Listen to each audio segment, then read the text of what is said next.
over my calorie budget so far. Need to rethink my dinner plans to get back on track.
People seem to think I was born with super strength, but look at me. This tiny frame is what my genetics gave me. All my strength comes from consistent training with good technique. Controlled breathing!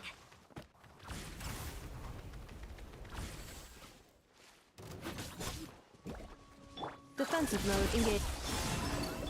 Be silent. Observe. To dust. Goodness, how the world has changed. Might I ask, when did the custom of placing treasure chests in... Quick as a flash!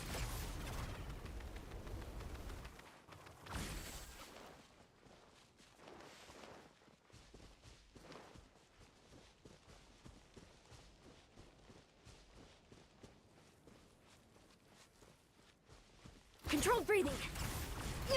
Keep pushing!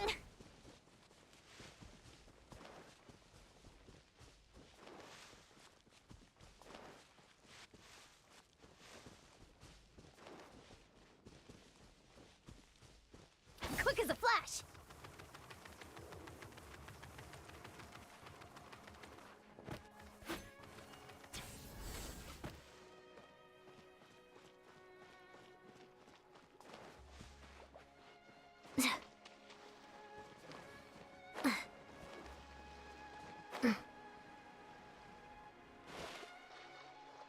Faster! Stronger!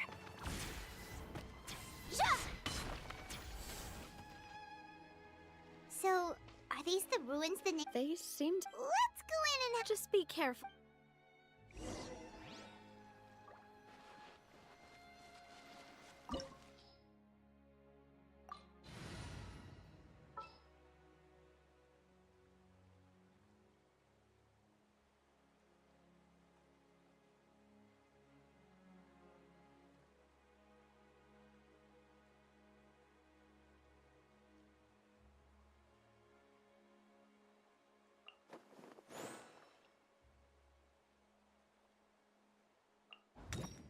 I want to help.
Close your eyes. Observe.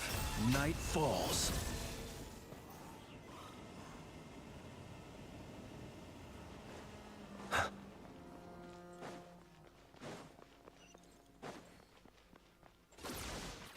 Watch it! The floor here isn't safe!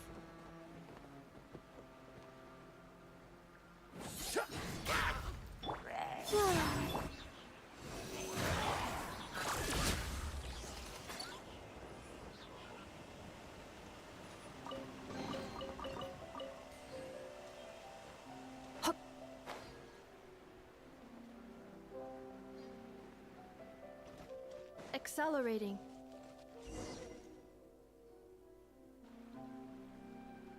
This place has also been contaminated. Yeah. And a lot of it, too. A Fontanian would most likely dissolve the moment they fell in. Right! You can't go down if there's primordial seawater. It's too dangerous and it won't be any help. Don't get Paimon wrong. We're not saying you're useless. It's just that... No, you're right.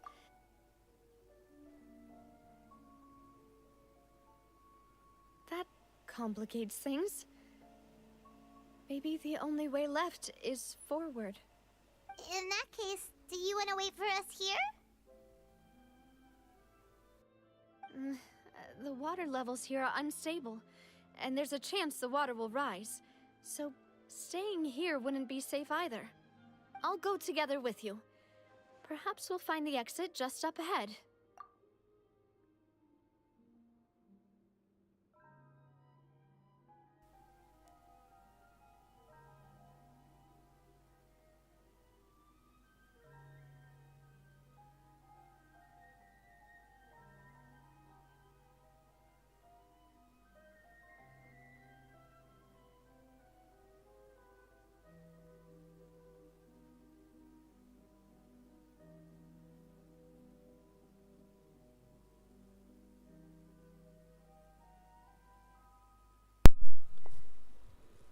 الو الو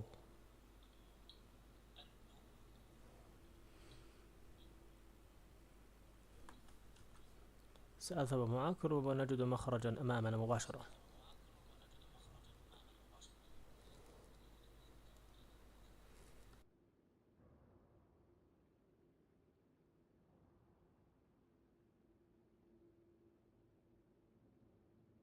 All right.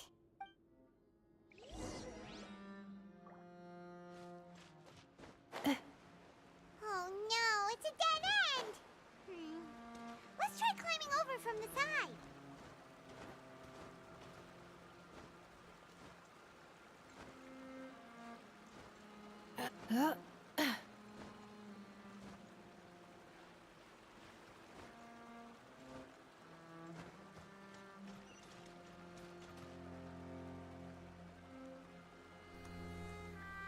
تخوف هاي.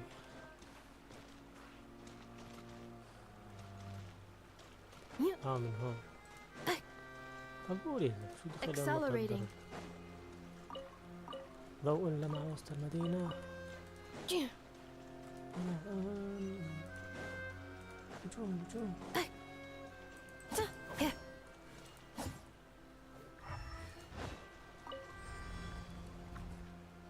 افتح يا سمسم أبوابك نحن الأطفال.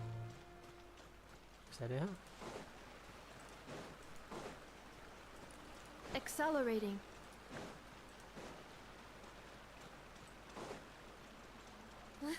Wait, there's something wrong with this bridge.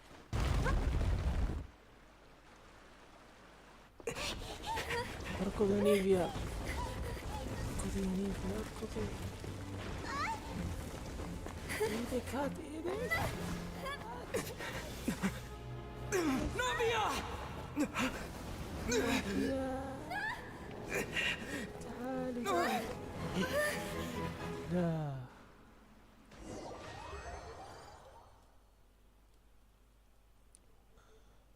ربما تمكن تسخير العناصر، تجد نفسك تبحث عن زيادة فعالية فاعل عناصر الإتقان.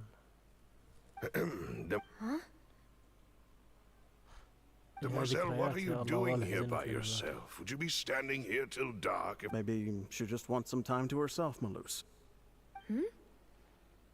Oh, Yes, it would appear so. That's quite possible. However, oh, right. I nearly forgot. It must have slipped my mind when I dozed off. This is a familiar feeling, yet... is something the matter, Demoiselle? Oh, no. I was just trying to recall why we came out for a walk.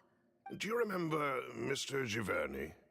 He'd requested our help before with foreign merchants who had a debt dispute with him, and We were headed to see how things were going with him at the... Ah, right. Oh, Miss Navia. Ah, Mr. Maloose. And Mr. Silver, too. How... I've been great. They were knocking at my door day and night. Even my neighbor Obina was getting fed up with them. Sometimes force is required to calm someone down and get them to listen. Oh, yes. Miss Navia, these are some flower seeds that I prepared. Please take them. I don't know what... Ah, did you... Why, we can have as many pots as you'd like, Demoiselle. Perfect. In that case, we'll swap out some of the decorative plants for some of... Very well. Wait. Excuse me, ma'am. That's right. No, it's nothing. I've heard... And why are there so few people around here? We must mind the time. We do? Well, now, Miss Navia, here you are. My trial? Wait. Yes, she's right, Demoiselle. It's just about time. Oh?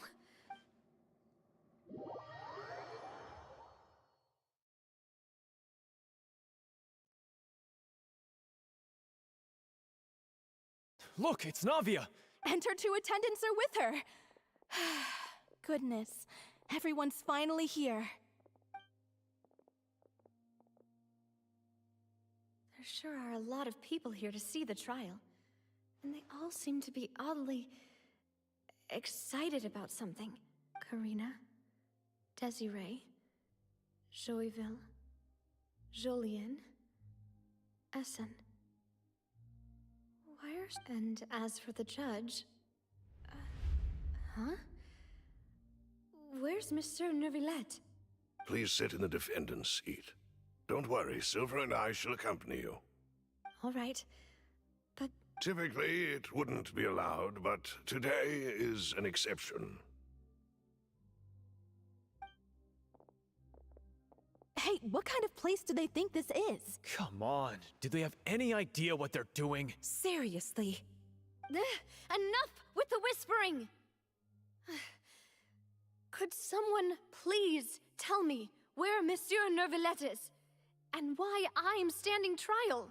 My dear Miss Navia, have you not yet realized what you've done? In that case, allow me to explain. As all here know, you are Master Callus's successor, the head of the Spina di Rasula, someone held in high regard by every soul. After you took over the Spina, you treated all of us just like the late Master Callus had.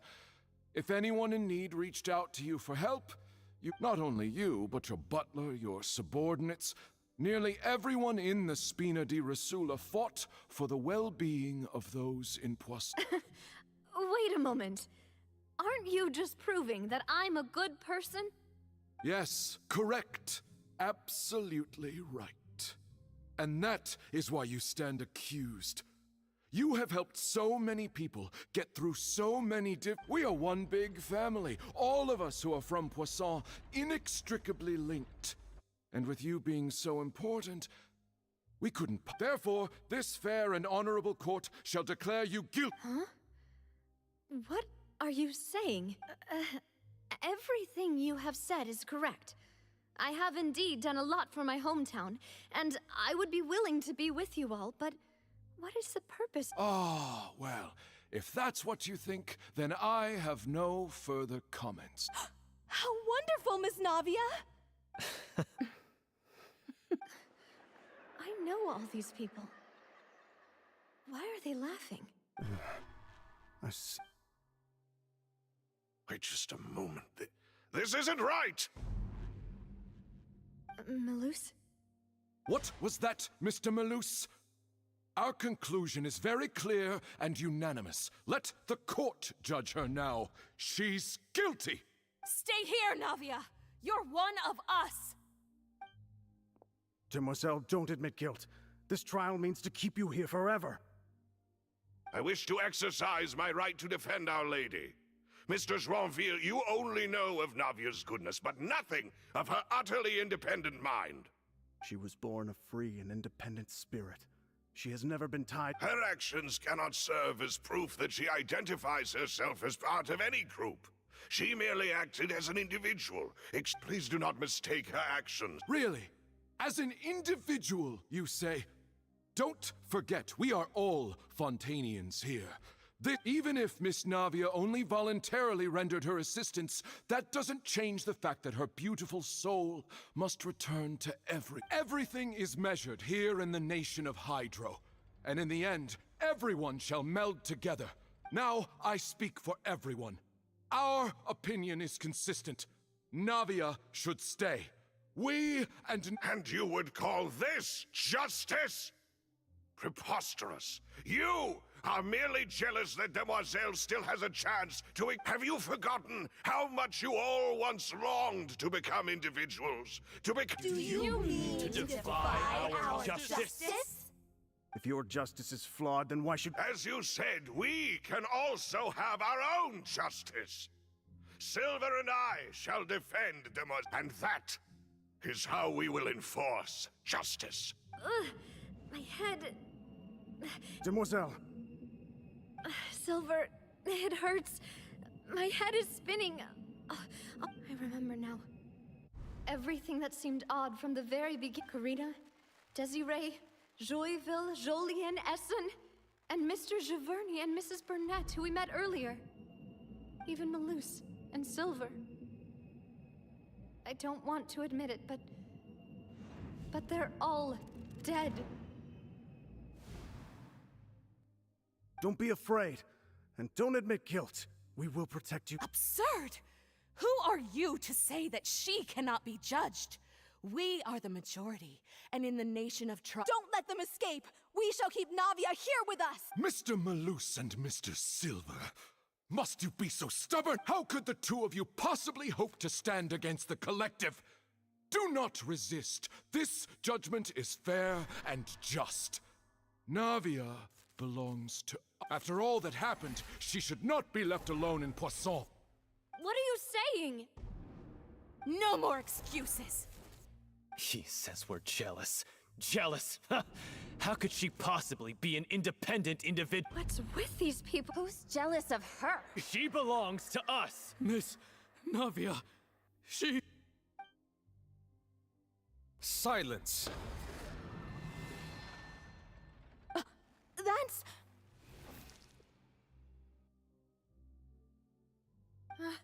Monsieur Neuvillette! Such commotion is prohibited in the court. The accusations you just presented are nonsense and cannot constitute a proper... The court will adjourn for the rest of the day. In this, I shall hear no objections from any unauthorized party. Our thanks, Monsieur Neuvillette. Please leave with me, Miss Navia, while there is still time. But... Go on now, Demoiselle. This is your only chance. Malus. My apologies. I couldn't resist making one little joke once I realized that this shall be our last goodbye. Malus... Silver... Quickly, you must come. Goodbye. Farewell.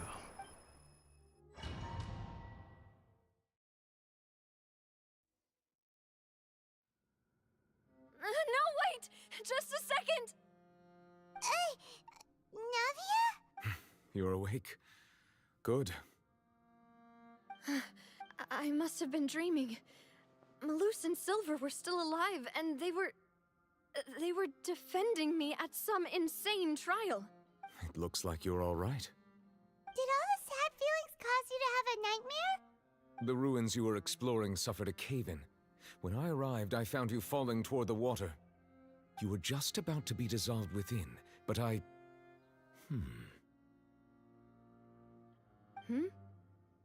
I think I saw two Oceanids protecting you. It was only for a moment. perhaps even a fraction of a second, but they gave me the chance to retrieve you. Were it not for their intervention, I would not have been able to rescue you before your consciousness dissipated. Wait, did you say Ocean? Perhaps those two Oceanids were the people you saw in your dream. I always told them that they didn't have to protect me. To think that they'd keep doing so even after... Please come with me.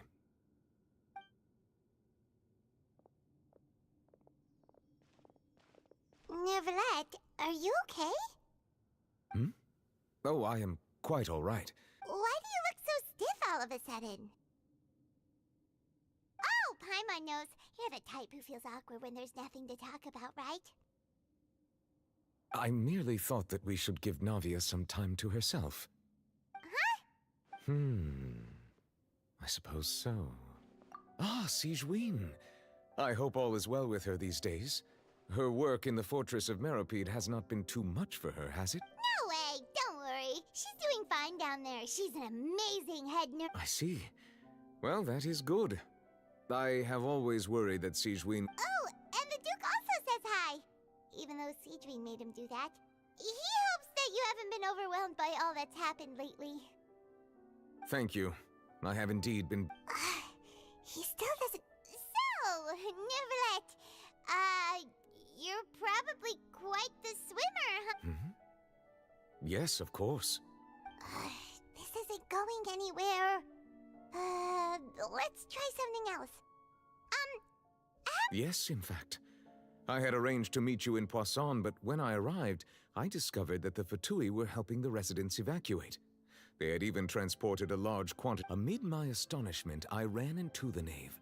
Yeah, we originally planned to meet up with you, but...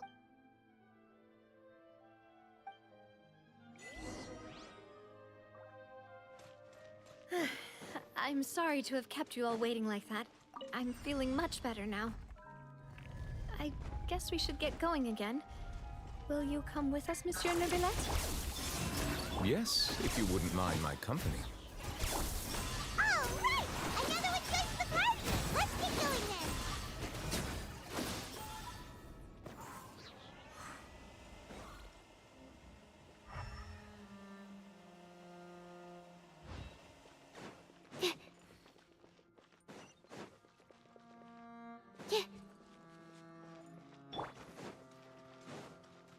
Oh no, another unstable path. Watch your step.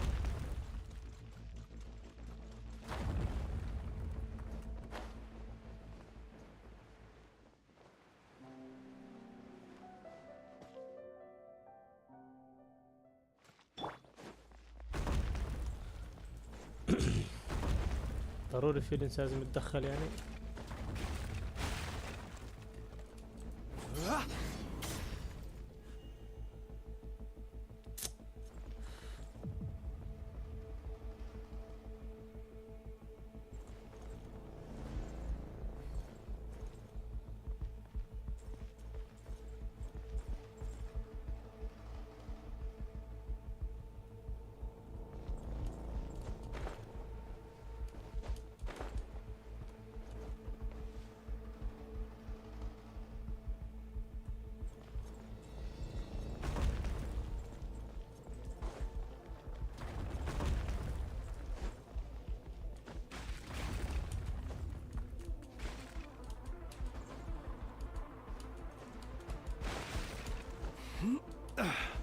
يلا يا زلمة أزنخك.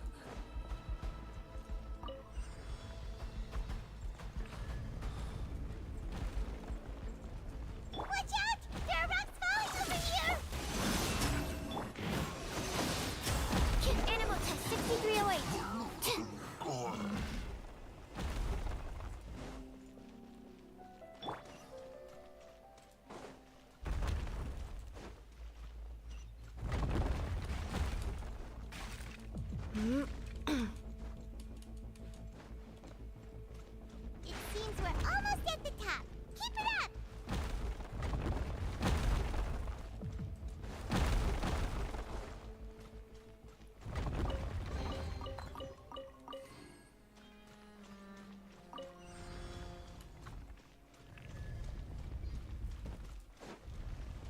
expensive mode.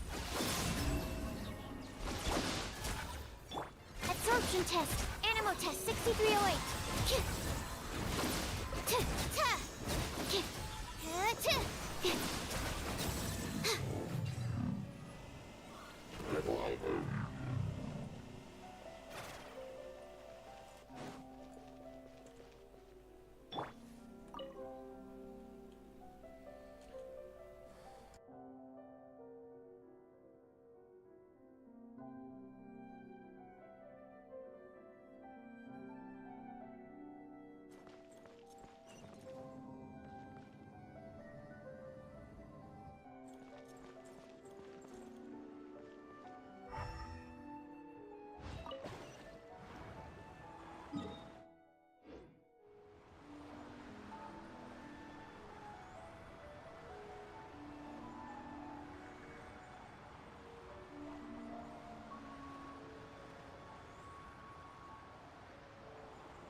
Looks like we've reached the end. This is the place. There should not be any other hidden spaces in the... The path sure had some twists and turns, but it turns out that this place isn't actually that big.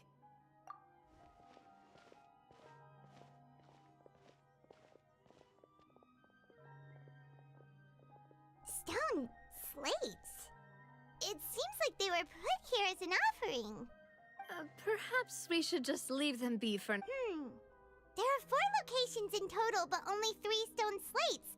The slate that should be in the first empty spot is missing. The surrounding walls also show signs of damage. There's something written below. Let Paimon see. Reason dictates that this nation be destroyed. It feels like someone left these slates and these words here for a purpose. But does he mean that Fontaine... That would fit the circumstances dictated by the prophecy, yes. Indeed, the slate's contents correspond to it. There's a person kneeling here. She seems so dedicated. And there's a whole bunch of other people behind her doing this. And is that Lady Farina in the 3rd image? Did the Hydro Archon fall into the water? And is that a ring of people around her? Paimon doesn't quite... The 4th image. I know this one. This exactly matches the content of the prophecy. The people will all be dissolved into the waters, and only the Hydro Archon will remain, weeping on her throne.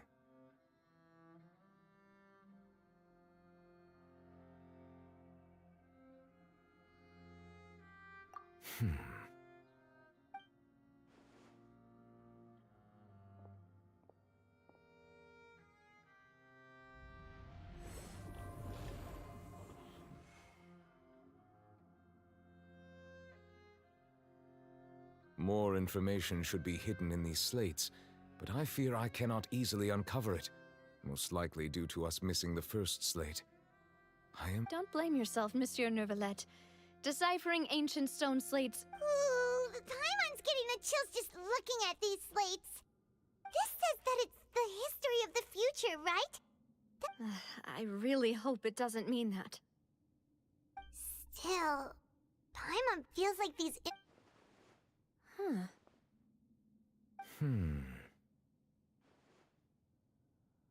That's right!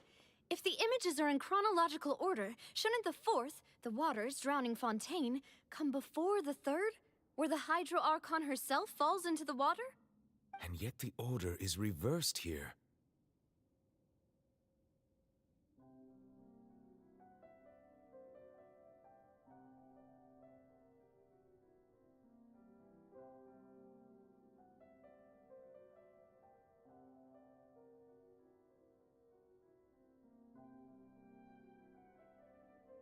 If we go by timing, Lady Farina only emerges in the 3rd image. That means that the person in the 2nd image might be the previous Hydro Archon. Egeria, then. I had never met her, but her appearance here does match the records. The previous Archon kneeling before the floating island in the skies, as if confessing a sin. Did she herself commit that sin? And if not, why would she be in such a posture? Also, I'm still wondering why these ancient stone slates are here at all. Judging from their contents, could this place be the origin of the prophecy? But who would have created these slates and left these words here? It seems that any further clues will have to come from Farina. In that case, there's no time to lose. There's nothing else to be gained here, so... Yeah, we better get somewhere safe for now.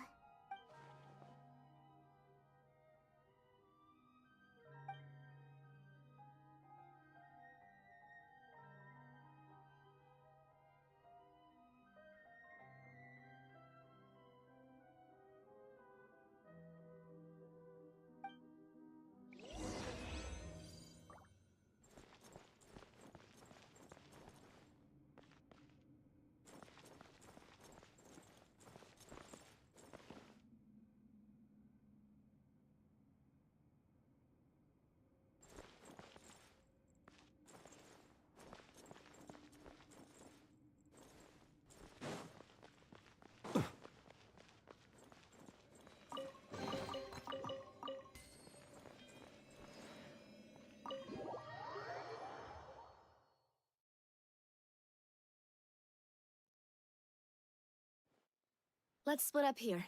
I'm going to check on what's happening with the Spina. You still have energy for that, Navia?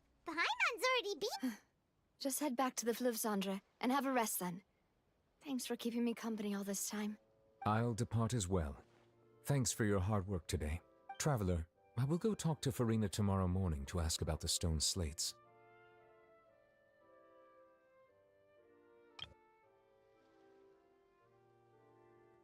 I'm sure that you're concerned about this matter as well. If you have time, drop by my office. Are you really gonna tell? She has long been... All right. I will be carefully considering my words tonight.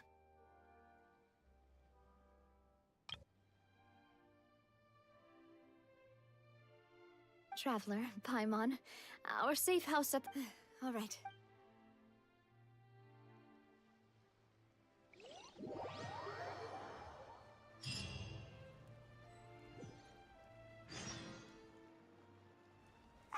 We're finally back! Welcome back. We've got a special menu prepared for you two. Yay! And there's good... Paimon's already starting to... Oh, that voice. Is that who I think it is? Huh? It's you two. What are you doing in Fontaine?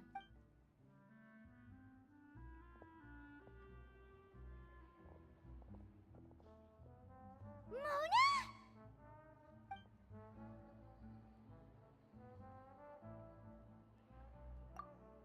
Seriously, nobody just uses a scry glass whenever they've got time to just see who they'll meet on the road. Still, we didn't expect to see you here. Wait, you're not a Fontanian, are you, Mona? Well, I have some business to attend to here, so I booked a hotel in the city. I was just out for a stroll when I bumped into you. Quite unexpectedly, if I might add. Why did you think I was from Fontaine, though? Is that because Magistus doesn't sound much like a Mondstatter surname? Yeah, let's go with that. Well, I used to have my own surname, which was, well, some other thing. Either way, the old hag told me when she took me as her disciple that the first step to يعني being a توقعت great الاقي كل astrologist's الشخصيات pupil الا منى was to تلاقيها change that فونتين. name. شو بدك تسوي فونتين؟ شو يعني؟ شو بدك تسوي؟ اخ يلا.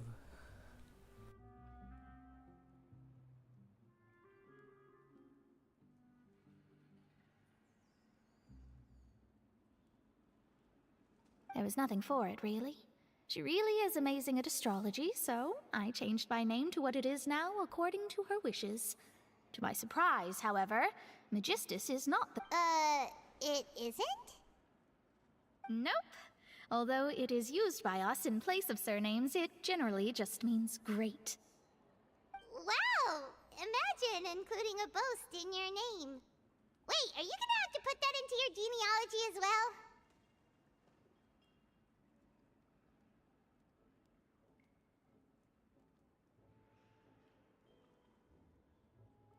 I reckon so. In any case, I'd give my disciple a name like this as well, if I were to take one. Astromancer Barbeloth Trismegistus. Whoa, that's a long one. Does it also mean great or something? My name means Mona the Great Astrologist. As for the old hag, hers is, in plain speech, the thrice-as-great Scholar of the Stars. Just take it as a title specific to astrologists.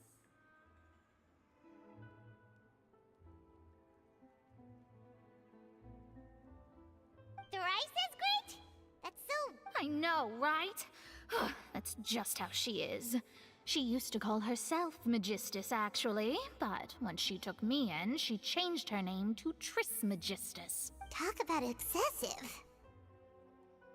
Megistus is thus the calling card of our school, so to speak, which makes it about the same as a surname. It's all right if you don't get it.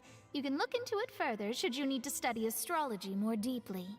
That sounds terrible! But anyway, you're not Fontanian, are you, Mona? You're from Mondstadt, right? Well, I was born in Mondstadt, yes. My parents migrated to Dorman Port, and I traveled with the old hag for a while, after which I settled down. Oh, that's a good thing then. At least we know you won't be dissolved by Fontaine's waters. Speaking of that, I'm sure you're aware that a bunch of things have happened here in Fontaine, right? I know you're not a local, but I'd avoid getting too close to any water that looks strange all the same. There's something ominous about it. Well, the water, I mean. That was the main reason, yes. Just a while back, the Steambird invited me to take part in a panel and speak about the circulation of the prophecies, and the invitation was sent quite early on. I don't think anyone expected Fontaine to be in this much trouble. What do you make of that prophecy, Mona? Just tell us what you think as an astrologist. Your word would go a long way to make things more... What I can tell you is that I'm an astrologist, and that this prophecy concerns the fate of... I'm afraid that this is not something that just anyone can do. If I could do it, you would no longer call me an astrologist, but a visionary. But on the flip side, the prophecy is so huge and powerful that it must surely come from a powerful A visionary? Sounds really powerful and all, but does... Of course. The old hag could do it, and I'd bet there are others amongst those Hexenzirkel colleagues of hers who could do something similar. Huh? All right, I'll help you. It isn't often that I see you with such a serious look on— Thanks, Mona! Oh, well, this is something only I can do after all. That's the greatest of astrologists for you! Of all the people we know, you know the star's the best! Indeed. That's the— Oh, sorry. I came to see what all the commotion was about. Oh, whoops. Guess we were getting a little too carried away there. Well, I'll go tend to my own business now. If I receive any news, I'll be sure to come find— And there she goes, quick as rushing water.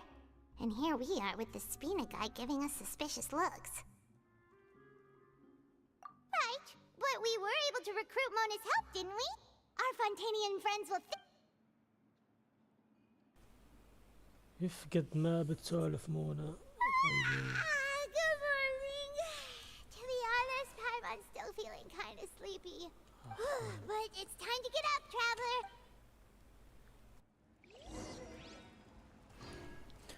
وين بدنا نروح؟ 287.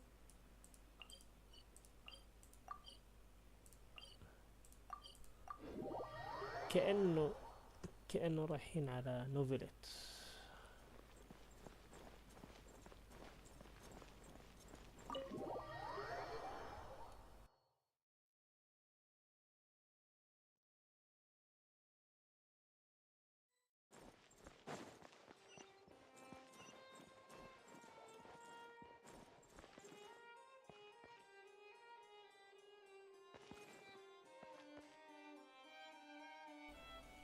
مالك يا حبيبي تعبان؟ عندك مهمة؟ استنى تخلص مهامك كلها، أنت آخر واحد.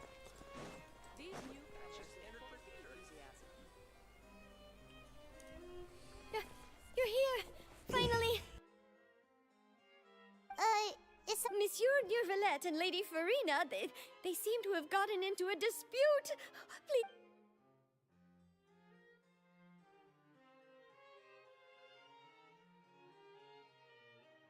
Like I said, I've already explained everything. And yet the problem has not been properly solved. There is little space for excuses between us. It is not my intention to offend you, but please, tell me where you stand. You are the Hydro Archon Focalor, are you not?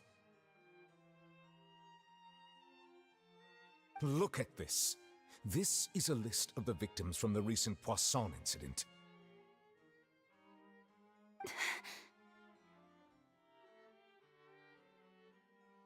You mean... they're all... We did not arrive in time to avert this disaster, and I will not have it happen again. I will say this once more. You must tell me everything you know. Yesterday, I found 3 stone slates in some ancient ruins near Poisson. Do you know anything about those?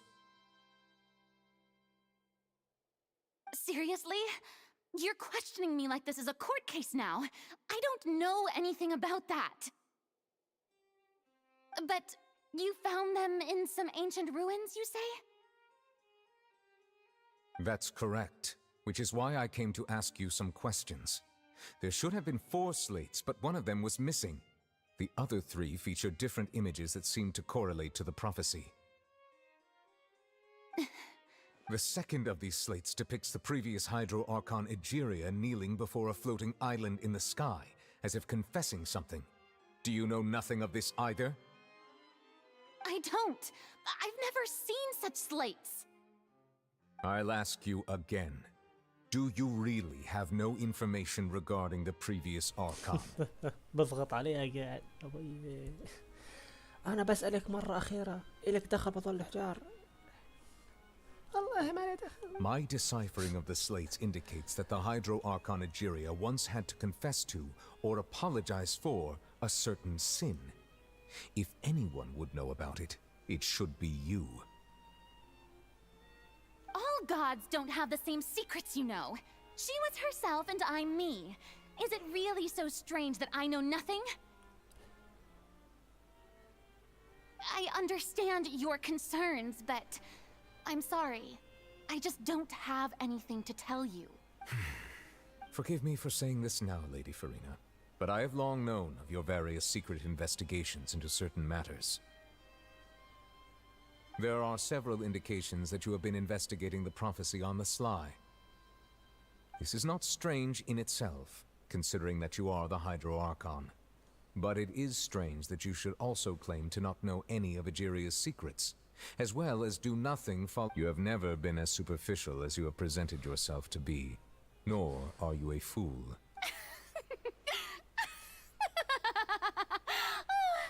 So you've been watching me all this time, have you? I didn't think you were that type. You... Well, since you know about my secret investigations, then you should know I'm actually working to take care of it. There's no point questioning or suspecting me. You're the Eudix, but you're still my subordinate. You should be following my lead.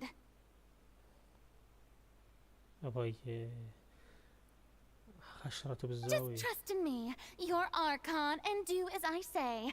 Never mind whether you can truly convince yourself to or not. That's all I have to say. We do not discuss this matter again. Oh!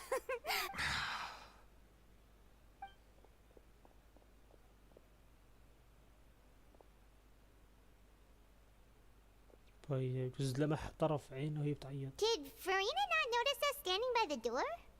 Wonder what's up with her. She was smiling. Huh. She didn't seem in the mood to care if we were listening in or not. I assume you've been outside for a while now? Oh! You noticed! Seems Farina didn't even realize we were here. She was in a great panic, though I cannot discern the reason. Our discussion reached impasses time and again, a state of affairs that we cannot allow to continue. Still, I do not understand. Dialogue is the basis for understanding, so why did she keep refusing to engage?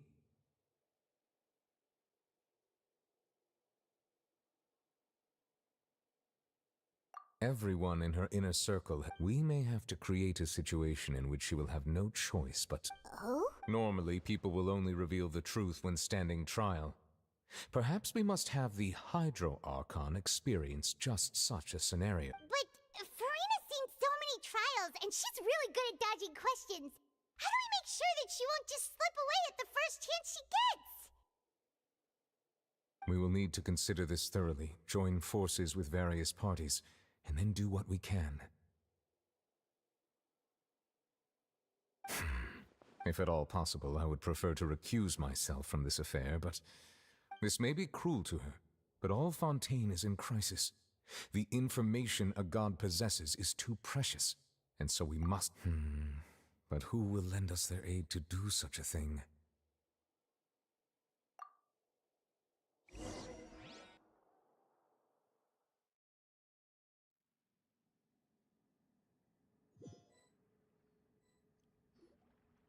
Well, that's everyone. Speaking of which, it was pretty smart of you to think of hiding here. Poisson was just involved in a disaster, so it's presently devoid of people. That naturally... And here you are drinking tea like it's the most natural thing. That's what families should do. Sit and enjoy a leisurely time together.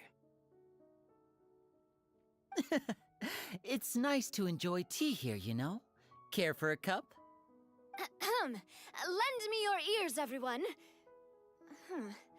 Or perhaps one of you might like to start us off. How about you, friend? Me? No, I don't think I can.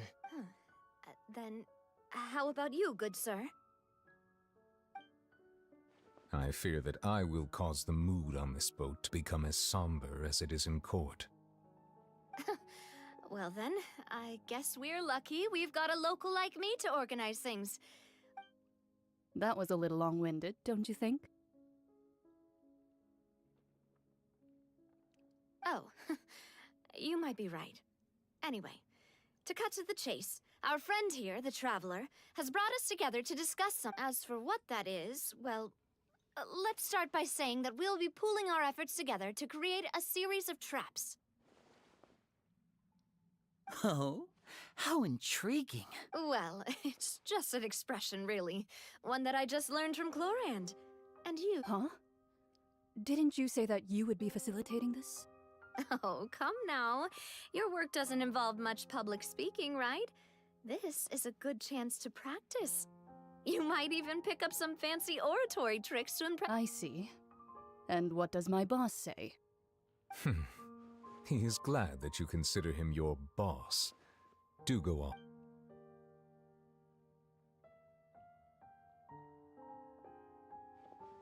In that case, do any of you have experience hunting?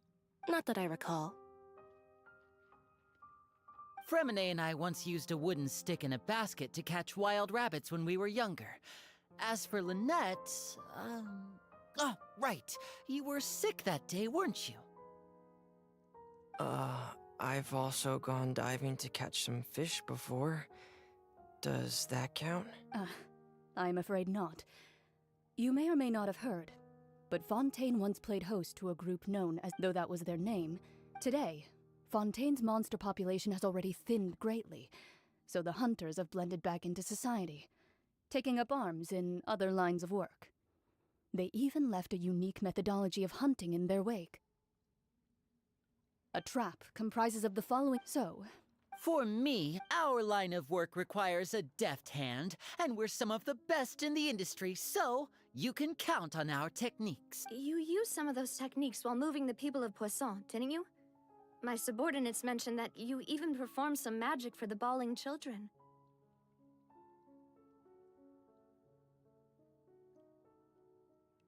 Yes, and I even managed to gather some intelligence in the meantime.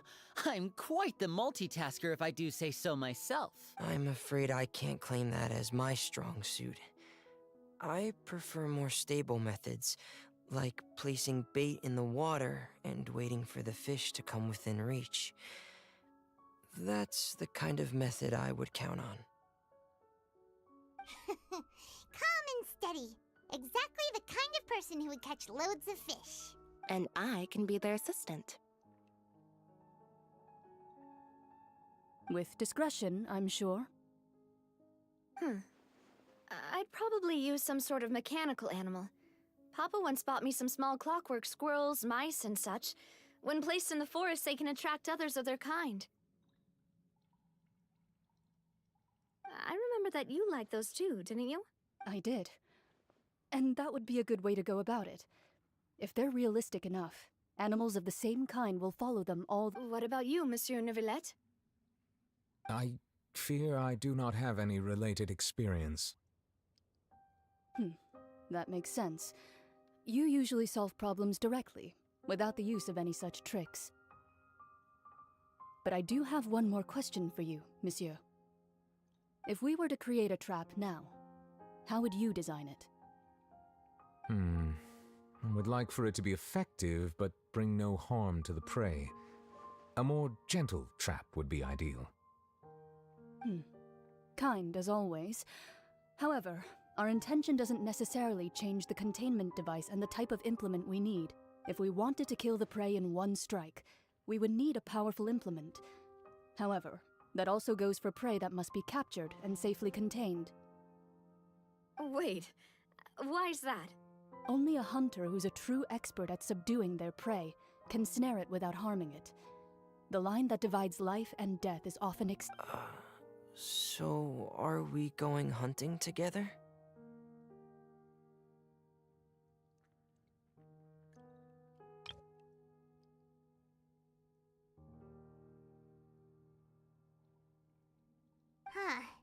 We hadn't thought of seeing ourselves as hunters. If our means of capturing and dealing with our prey is to put them on trial, then the hunting metaphor is actually quite accurate.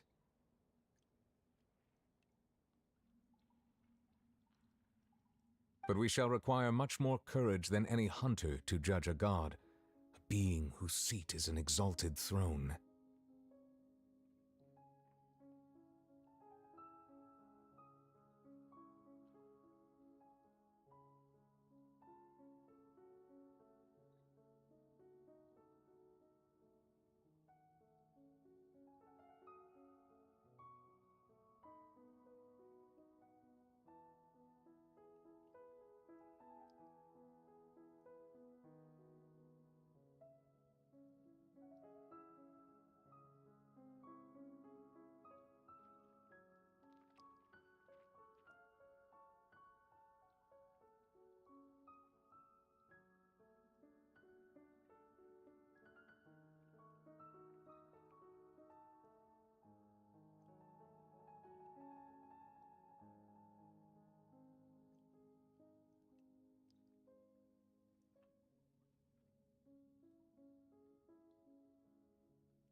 Oh, so that...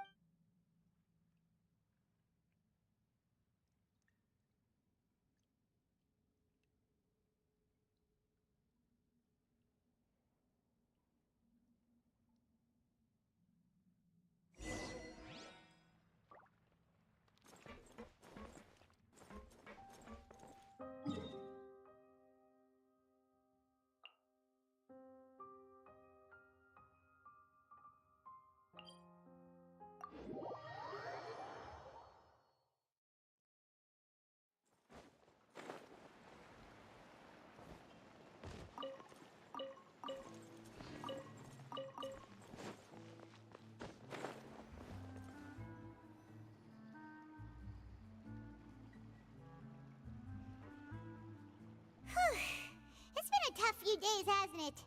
So much has been happening. Paimon thought they'd be at least a little frightened. Well, Fremine was, now that Paimon thinks about it. Well, it's hard to say. Paimon doesn't have any experience. After all, you're the most reliable person in the world, aren't you? Did you just pour some tea? Paimon didn't notice you doing that at all. Then what's that? Paimon's never seen that cup before. Don't be frightened. I'm just joining you two for tea. I merely refrained from saying anything till now. Who's that voice? But there's no one here. Huh. Have you forgotten me already? Wait, you are familiar. You're The voice from the sky, you're feeling lost now, just as you were feeling previously. I sensed that confusion and thus came to you. Guiding people is an irresistible hobby of mine. Consider me a passerby, just accepting a commission from my friend's disciple on a whim.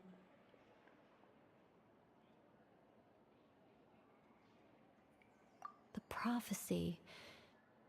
Yes, what has been prophesied will be fulfilled. What?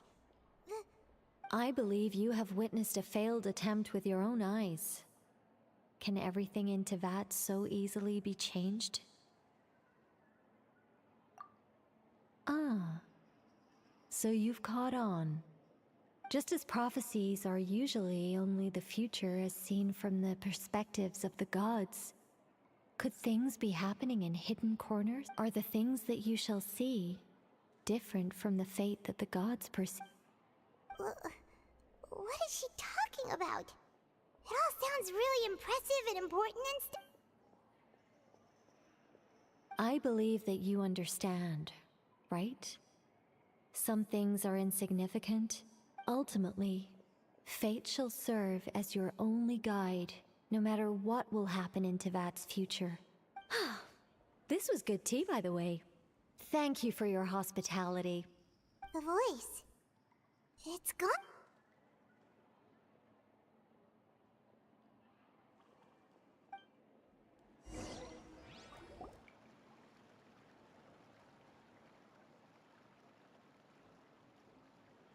What? Alright.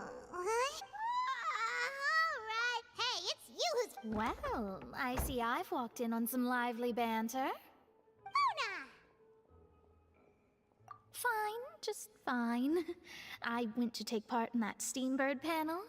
It turned out to be more interesting than I expected.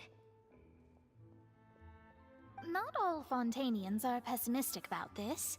One journalist mentioned that sitting around and waiting for the end to come... Did she have pink hair by any chance?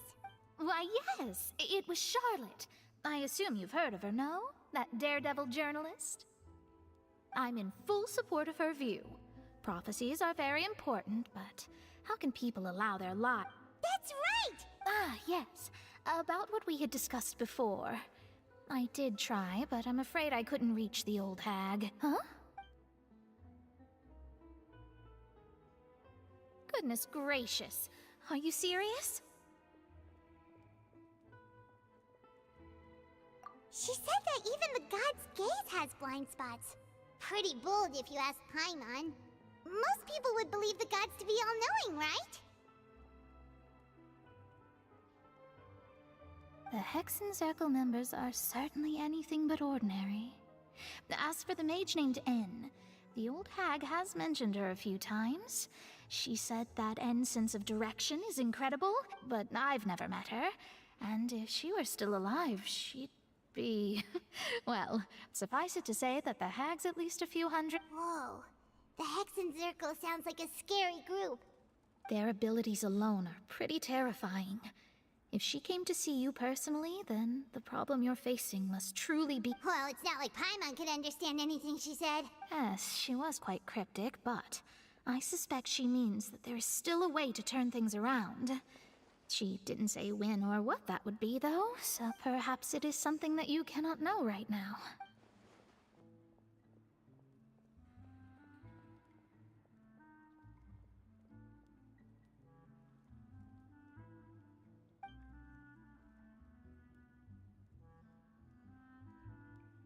Traveler, Paimon, are you two all right? Oh, we're fine. We're just a little down right now. kind of feels like the end is coming, you know? I see. I guess you could consider me someone who has often witnessed fate. So far as I have seen, it cannot. But even so, I still hope for and believe in miracles. Astrology is eternal. Perhaps that's what En was trying to tell you. Not to lose heart, and to believe that what you... I did originally think of steering clear of all this, but I couldn't. Even if this... Huh. You do have a point. There, it was worth trying to comfort you, even if only a little. I believe that you'll... I suppose that might be why we always seem to meet by coincidence. Paimon feels kind of moved by what Mona said. Hey, Traveler. Let's walk around the city, shall we? There's a few spots we always like to walk by.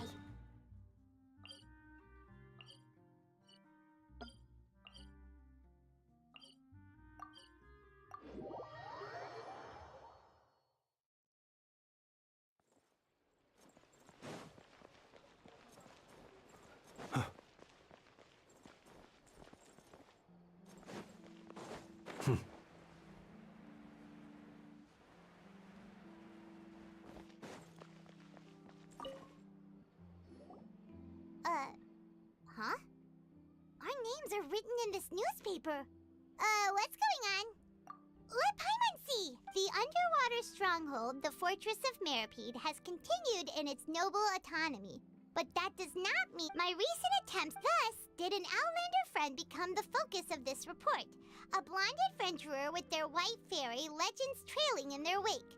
It is said that this mistake. So while the fortress's interior remains a mystery behind closed doors, do not fear, for the tales of the Traveler contain surprises in spades. Journalist Charlotte's biggest scoop yet, the Traveler's Trail, World Walker. Huh.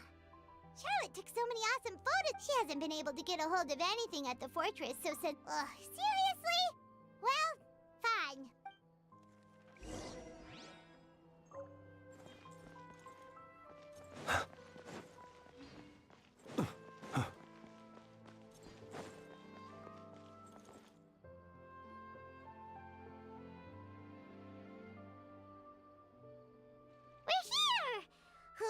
Paimon's hungry. Should we go?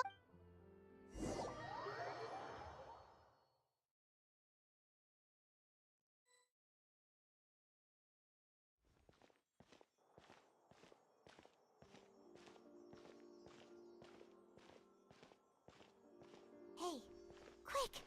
Look! That's the limited edition, only 16 slices a day cake! It was so delicious the last time we tried it! Despite the tense situation we were in, let's give it another go.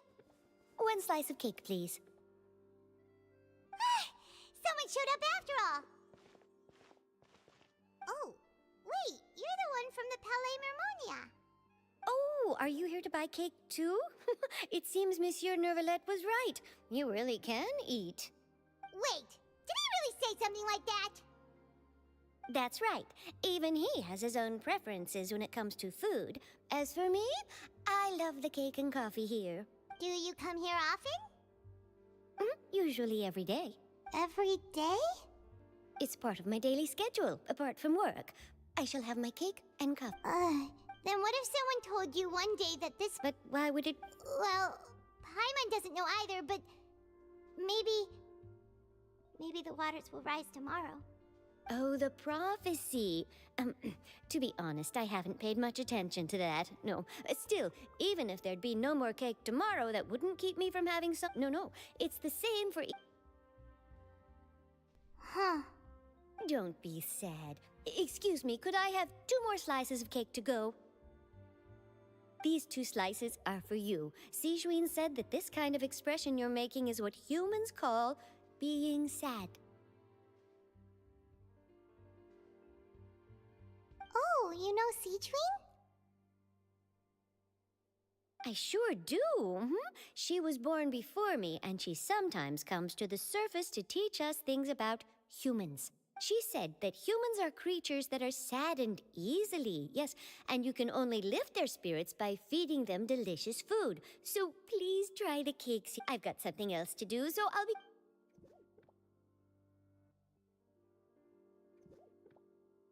And there she goes. All right, let's dig in.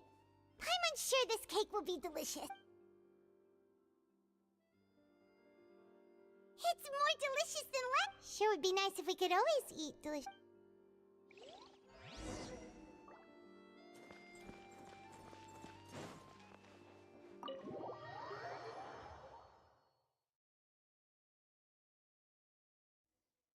Oh, we're near the Steambird office. Let's go look for Charlotte and have a chat.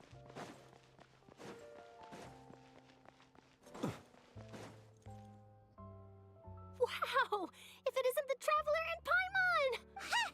You've got some nerve! Oh, you needn't worry. It's all right, though. Really?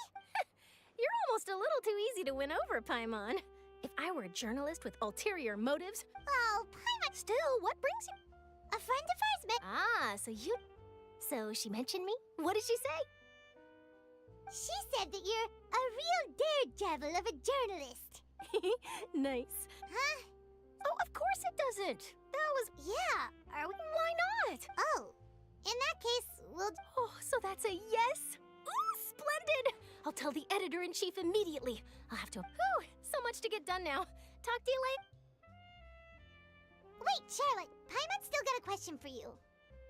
And what's that?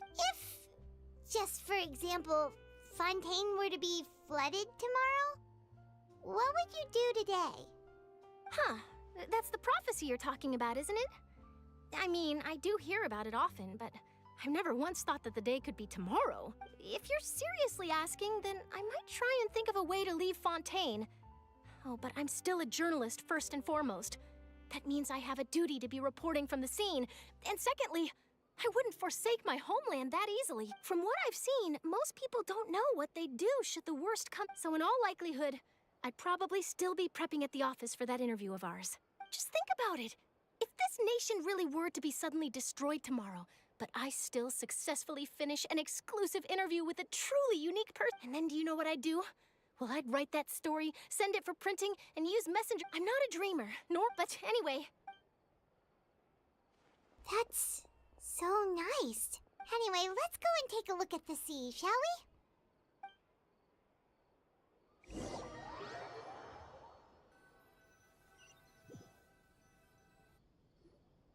The sea breeze and scenery can be a pretty... Paimon's been thinking. If it wasn't Fontaine, but all of Tevat that would be destroyed tomorrow, where would we go and what would we do? No, Paimon should ask, if you could choose, what would you like to do?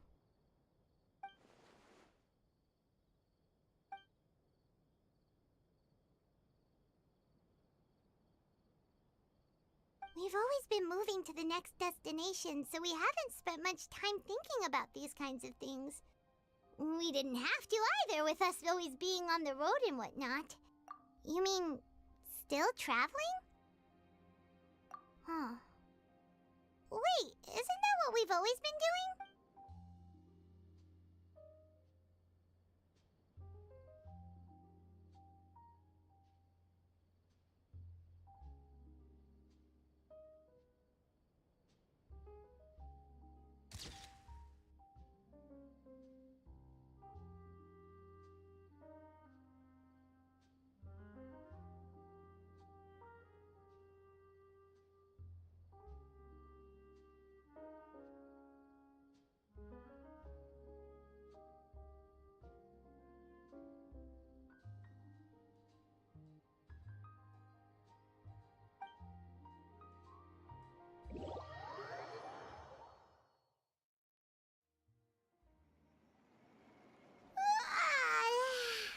Feels like he'll grow, but it's still better. Ah, so the two of you are still here. When... Oh, you're from the Palais Mermonia, aren't you? Yes, I'm Isadora. Monsieur Nervillet sent me to look for you two before. Not at all. Yes, inside the opera house. A riot? Well, that Lady Furry loudly accusing, and before she could, the crowd continued to. So people. I agree. So what happened after that? Is Farina okay?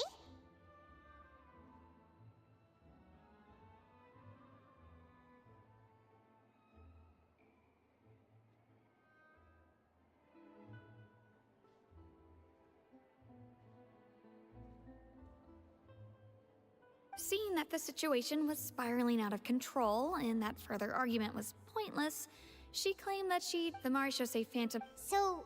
That's right. That said, I don't think they're good. Don't worry. Is that. Well, sounds like we should hurry over to Poisson then. If we know Farina, she won't try to fix things in this situation. Instead, she'll look for a place to wait out the heat. And, as we also know, she may be loud and dramatic, but she doesn't have a heart of... When Nervalet was talking to her in the Palais Mermonia, and she heard about Poisson, she couldn't hide her sadness and it would be hard for her to ignore. Paimon thinks Farina's probably taken the opportunity to slip away to Poisson and try to relieve the Well, what do you think? Paimon knows the answer, of course, but Paimon can do the analysis to back it up, too. In that case, there's no...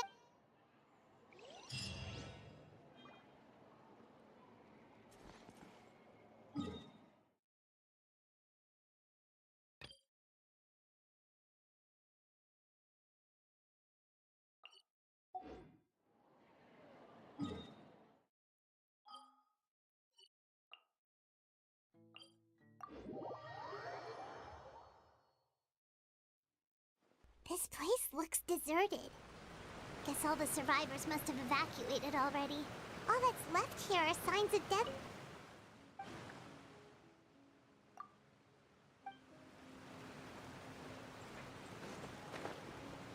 Could Farina really be here?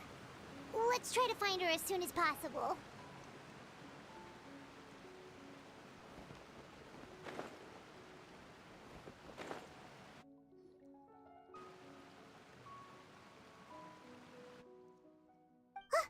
That's Farina, right over there.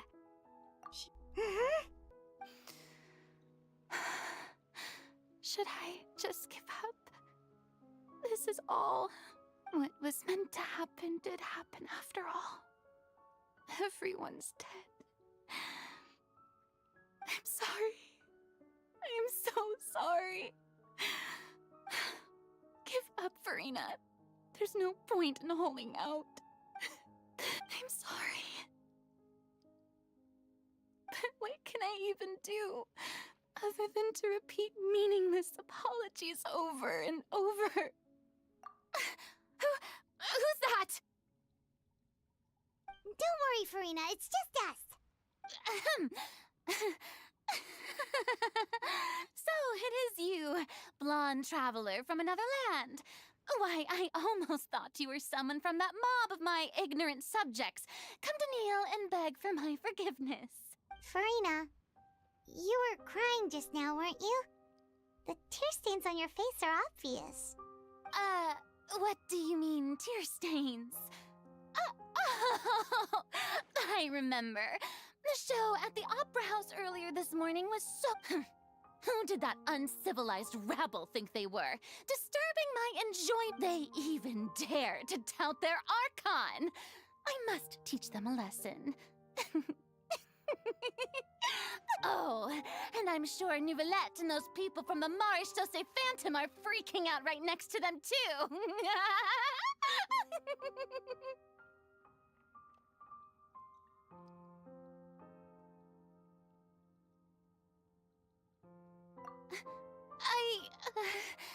Of course not! Hey, there she is! The Hydro Archon's over there! Quick, after her! Farina, those people seem to be after you. They are? They're just some rabid fans who want to cut the line because they haven't been able to... That's against the rules. I can't... Farina just ran off! Quick, we have to catch up with her!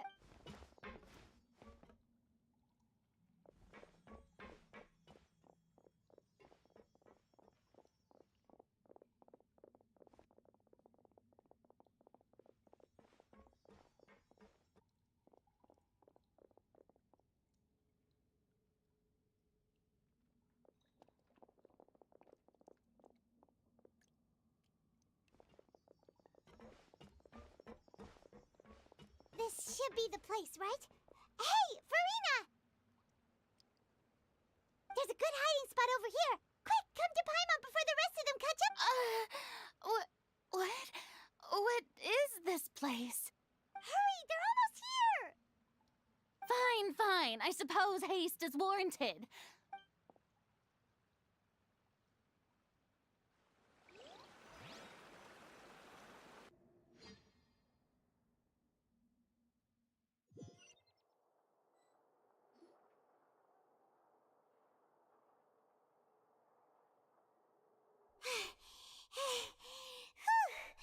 Paimon's a... I'm so tired. No, I mean, I merely gave in to the sheer enthusiasm they displayed.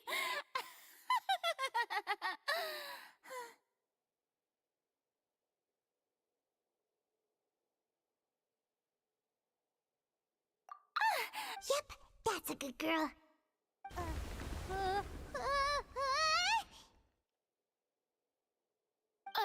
What's happening? The ground's shaking. Is it an earthquake? Yeah, a quake of this kind preceded the flooding in Poisson, didn't it?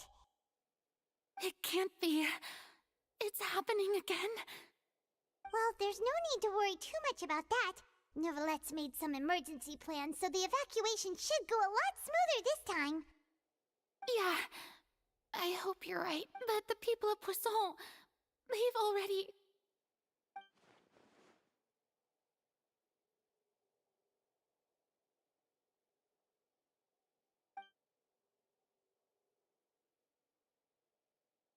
It's true. I've been investigating the prophecy for hundreds of years. I once had informants all over Tevat, searching for clues and feeding information back to me. I've tried all kinds of ways, too, to hold back the sea. Anything to keep the coastline from advancing. But all my efforts proved to be futile in the end. Really, the truth has been clear to me. We cannot make an enemy of the divine. No matter what we do, the will of the heavenly principles will have its way, and the prophecy shall be fulfilled.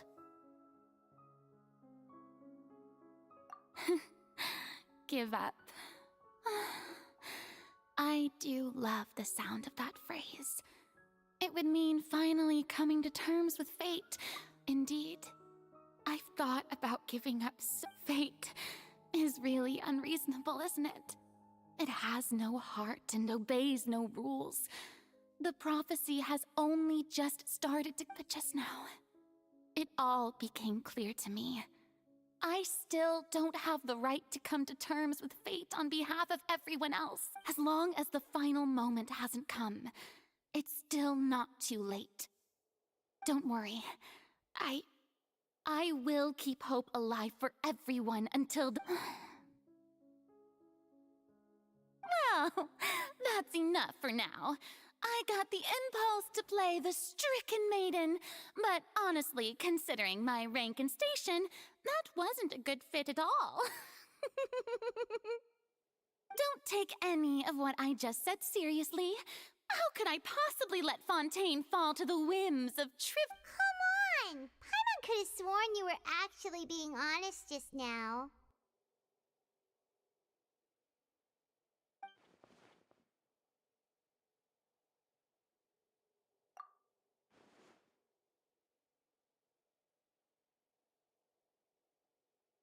Share my burden. That's impossible. It was fated right from the start that this would be my duty alone.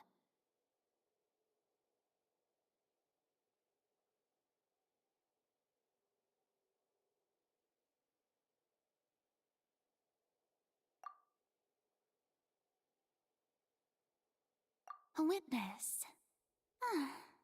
Yes, I've heard that you came to Tevat from beyond the stars, yes. In other words, you never belonged here. And if Tevat is, in its entirety, a show on a stage, then you're just a spectator.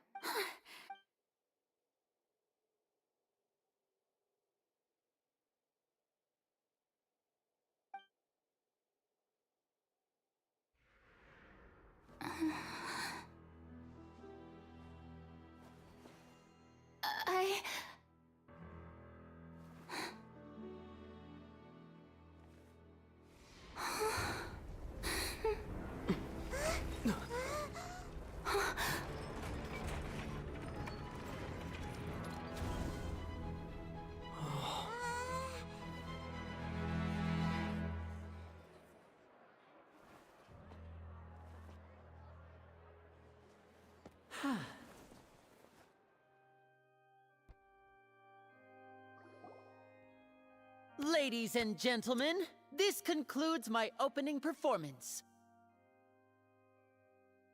Now, without further ado, we may proceed to the trial of our god. So, this is what it is. Do not forget, however, that I am Focalor, the god of justice, the embodiment of justice itself. Does it not strike you as even the least bit absurd? May I interpret these words as your refusal to stand trial? In that case, you will have the opportunity to defend your honor through a duel. You would draw your blade against a god?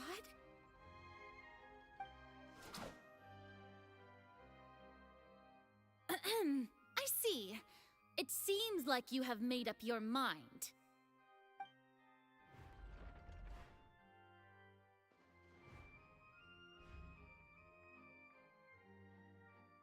Paimon can't believe it. She just surrendered. What the heck is going on? Did I just see an Archon surrender to a human? Wow, how utterly humiliating. Lady Farina, what is the meaning of this? Shh! It would seem that there has been a misunderstanding.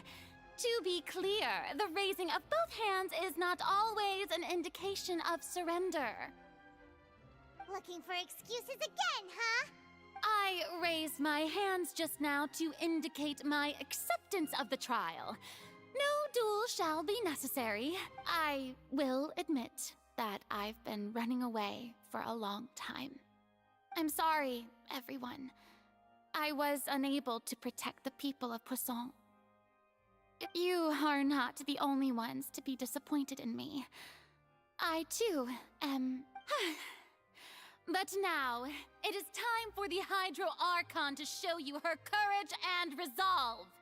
I, Farina, will use this trial to show the world the true meaning of justice! This time, I will protect you. Applaud and rejoice.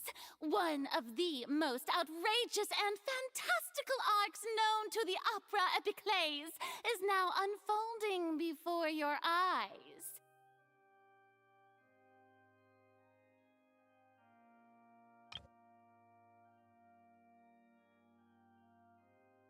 Mark my words. This shall be one of the most exhilarating and brilliant shows ever to grace the stage of Fontaine! The trial of the Hydro Archon! Woohoo! Oh, now we're making history! Why does it feel like Farina just took over the whole thing? Like, come on! Didn't she just get forced to stand trial for her crimes?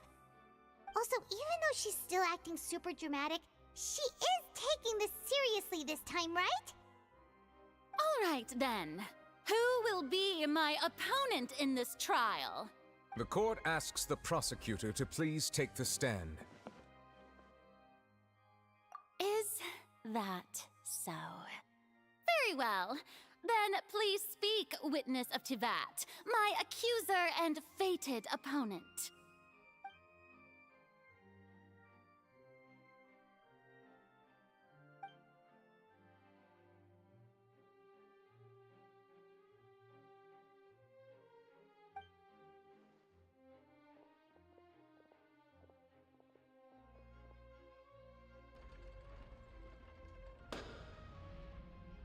Also, please allow me to ask, as a final question before the trial begins, just how much work did you do to force me onto this stage? Well, we did do a lot of prep after the meeting that day.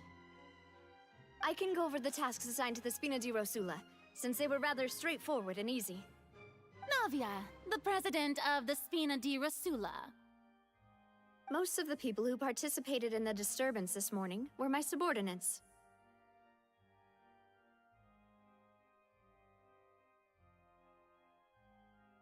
They changed into plain clothes and came to the opera house as regular audience members, waiting for the perfect opportunity to incite insurrection against you. The people's resentment against their Archon has been building as more and more of the prophecy is fulfilled. A spark was all we needed to turn smoldering anger into a flame. Moreover, according to our understanding and analysis of you, when something like that occurred, you would likely flee the scene and head to Poisson by yourself. So, we arranged for a second group to lie in wait there. So, you mean the ones who scoured the settlement for me were also from the Spina? And their goal was to force you to step into the giant magic box so you may personally participate in the greatest magic performance in all of Fontanian history. That's right. That house was a magic box, rather than someone's residence. As the super ultimate version of the setup that I used when I first performed at the Opera Epiclese, the volume of the box was increased by a whole order of magnitude, and the distance it traversed was the entire gap between Poisson and Areneas. Its cargo, of course, was an Archon instead of a human. My thanks, Farina. Without your help, we could never have pulled off such an extraordinary performance. Of course, this performance was only made possible with Father's support. The House of the Hearth spent a massive amount of labor in Mora to pull this off. We had to select a location, construct the giant magic box, dig a tunnel, and open up a path through the water. It was a lot of work for all of us. So, in other words, the earthquake that we felt within the giant magic box was just a normal tremor from the— That's right. It wasn't a sign of another disaster to come. Then, I can guess Nervilette and Cloran's parts. You gathered a crowd, prepared a stage, and made sure that the champion duelist would be immediately ready for a fight. Also that as soon as I appeared on the stage, the trial may commence without a hitch. Am I right? Yes, that is correct. Well, Clorand, I must commend you for your courage. Only the most outstanding champion duelist in all of Fontaine would accept a duel with an Archon without flinching. Thank you. As for you, Traveler, I suppose your role was to keep me distracted with conversation once you found me. You'd make sure that I didn't notice anything amiss before revealing yourself as my prosecutor once we'd arrived onto the stage.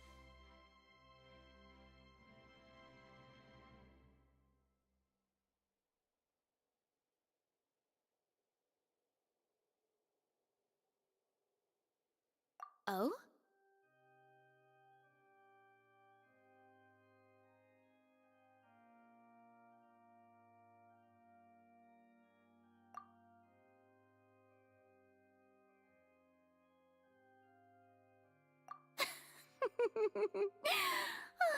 Is that so? Then I suppose I must have missed my final chance. It's fine. It matters not. What's done is done. The stage is already set, so there's no reason to disappoint the audience.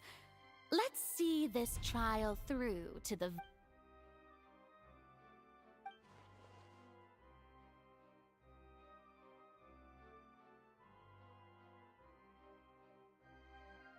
Sir Prosecutor, please allow me to pass this along. This is a document that Miss Charlotte applied for and received permission to share with you during the trial. According to her, it should speed up the proceedings.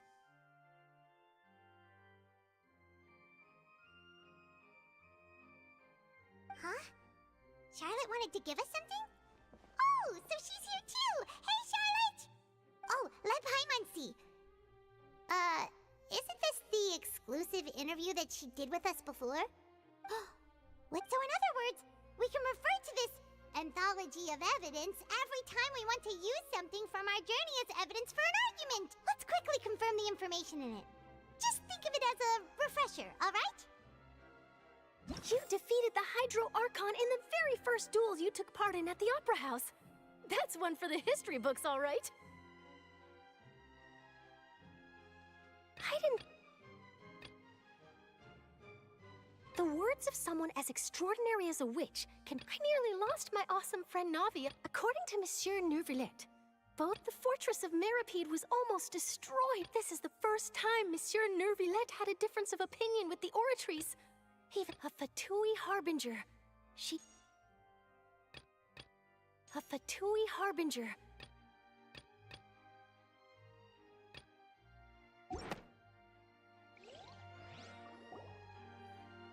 The prosecution and the defense are both in position. The trial shall now begin. Oh, come on, Neuvillette. There's no need to repeat all the unimportant legalese. Just fast forward to the part where the prosecution lays out my offenses.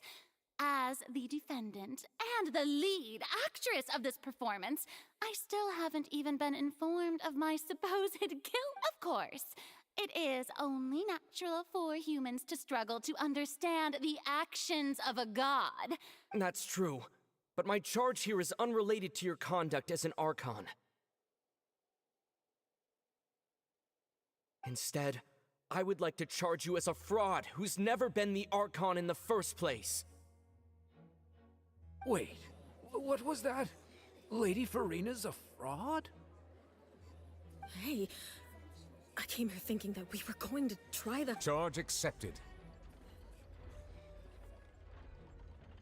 Lady Farina, do you plead guilty to the charge? Lady Farina. I plead not guilty. How can I be guilty? There is no way that I, Focalor, otherwise known as Farina de Fontaine, a member of the Seven and the Regina of all waters, kindreds, peoples, and laws of Fontaine, could be anything other than your true... Yeah, I've never questioned her identity either. Sure, Lady Farina can be super irresponsible, but what grounds does that prosecutor have to make... I have cause to believe that common sense will prevail in this case. Many of the members of the audience have known me as the Hydro Archon ever since they were born. There would be no fooling. See? Even the Oratrice has decided to show. If you wish to drop the case, I can promise you as the god of justice that you will not have to face trial for making a false accusation. We will treat An argument with near impossible odds, huh? We have to not only refute Farina's claims, but also overturn the long-held beliefs of— Well, I tried to give you the chance to surrender. If you must persist, then let me ask. If you believe I'm not the and if I was not the Archon, then how did I manage to live for over 500 years?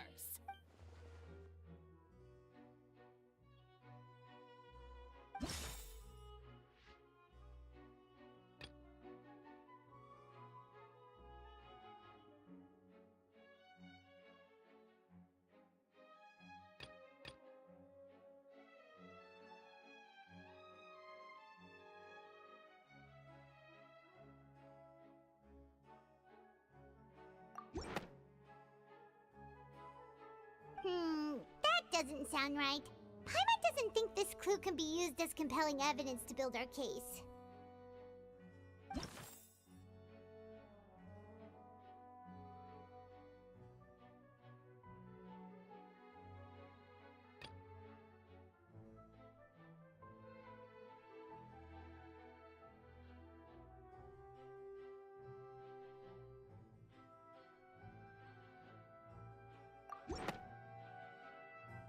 First of all, you may be a member of another long-lived race, which would allow you to naturally possess an extended lifespan.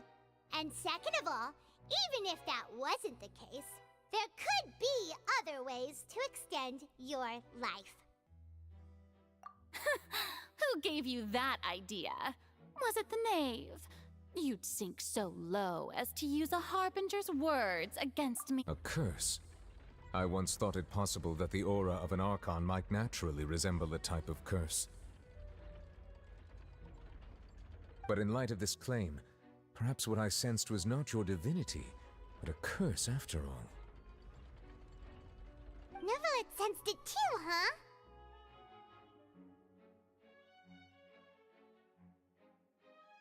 Lady Farina is actually a human?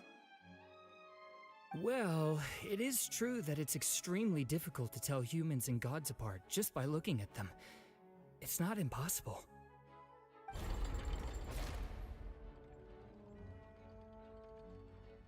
Well, don't start celebrating too early now. Even if I have been carrying a curse like you said, how does that prove that I am merely a human being? Besides, everyone knows that the main difference between a human and a god is the possession of authority. Gods can do what humans cannot. That's why they're worshipped as... For centuries, one need only to turn their eyes towards the Oratrice Mécanique d'Analyse Cardinal in this very opera house, or consider the endemnitium that is used in every aspect of life.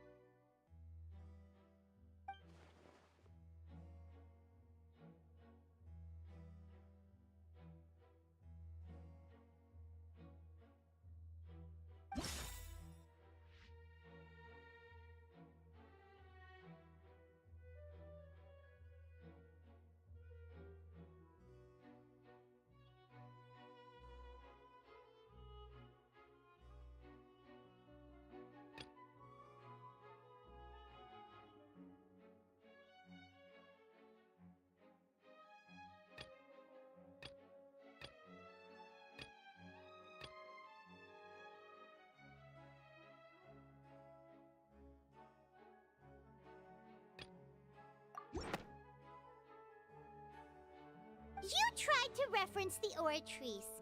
But weren't you as confused as all the rest of us when the Oratrice declared Child to be guilty without any proof? Otherwise, you should have come up with a good explanation for that by now.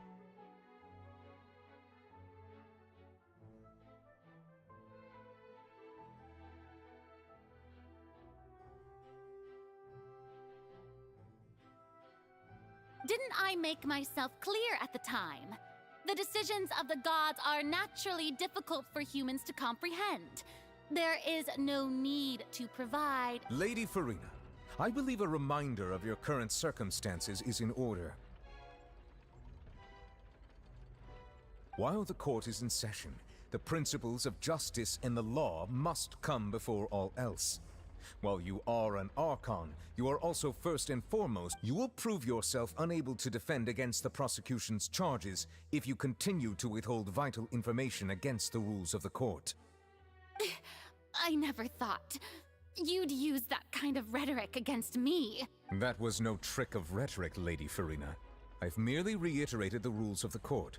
Rules that all should respect and... So, you neither knew why Child was declared guilty, nor did you understand the structure and operations of the Oratrice.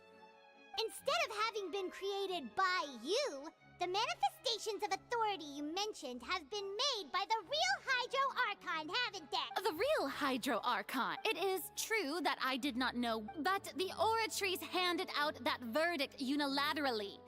And it has been operating independently ever since it was first created. You can't argue that just because a divine creation is flawed, that the god behind it must also be no god at all.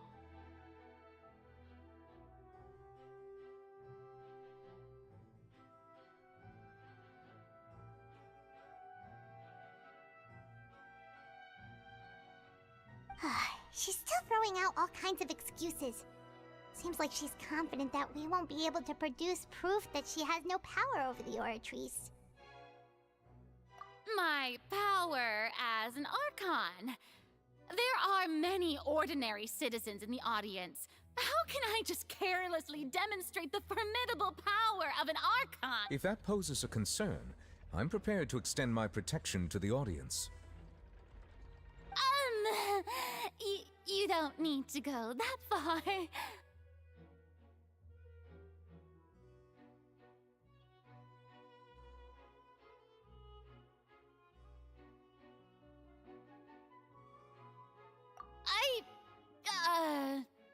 Aren't you the Hydro Archon? Or is it that you can't even wield the power of Hydro, much less the authority of a god? Indemnitium! Yes! It's all because of Indemnitium! All Archons derive their power from the faith of the people, and I've converted the people's faith in justice into Indemnitium! Thus did I give up all of my divine power to provide everyone with energy for their daily lives. Have you ever seen a more magnanimous god? Isn't that a huge stretch? Yeah, no matter how generous an Archon can be, how could they give up all their power? Can a god with no power even still be called a god? It seems like nobody's buying Farina's Hey, come now, everyone! Please don't stare at me as if I was a liar! I'm still the same Farina you knew, right? The one that you loved! Shouldn't you want to believe in me? Please? You've got to believe me! If what the prosecutor said is true, she really has committed a grave offense. Did she deceive all of us? And all of our parents and grandparents too? And all of our ancestors? Enough! That's enough.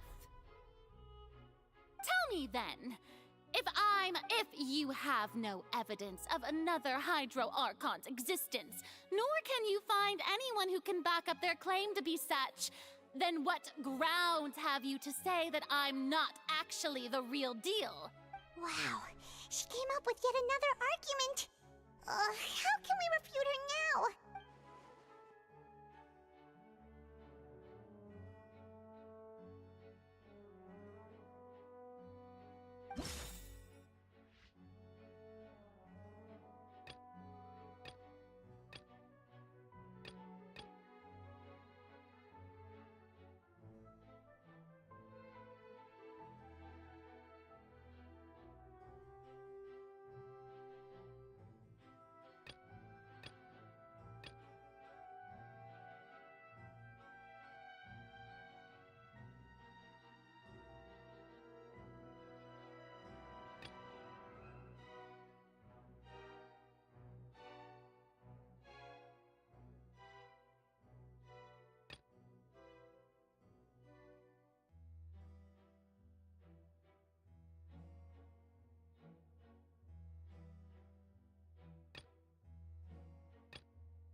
That doesn't sound...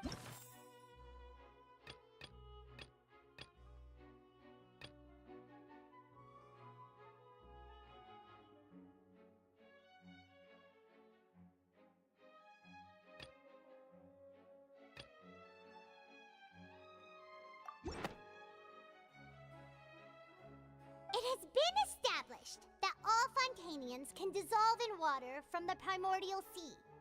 And that means... Since you insist on claiming to be a god and not a human, then there's a method that you can use right here and now to eliminate all suspicions of you being the latter. Miss Navia, please apply to serve as a temporary attorney for the prosecution before addressing the court. Though you act in partnership with the prosecutor, you must... Super sorry, Monsieur Chief Justice. Now, I've brought some seawater from Poisson. As everyone knows, a massive flood struck the area not long ago, taking many lives, including those of some of my closest friends. So, Miss Farina, would you dare to touch some of this seawater? If we are to believe that you are indeed the real Hydro Archon, touching this seawater would have no effect on you. All it should do is strengthen your case. But if you don't dare to touch it, then we would have basically proved the reverse. Oh, and I must remind you that after the disaster at Poisson, nobody wants to see any more people dissolve. I do hope you'll act prudently and choose the simpler path of admitting guilt. Navia from the Spina di Rasula. The Spina has governed Poisson for many years. I guess her suggestion is valid. If Lady Farina is indeed just a human, she's probably Fontanian like all the rest of us. Would she really dare to try?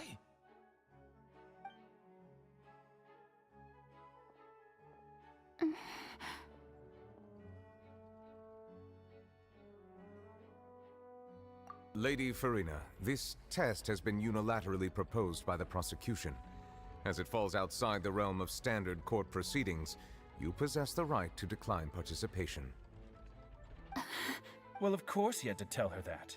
But refusing to participate is basically the same as a confession of guilt.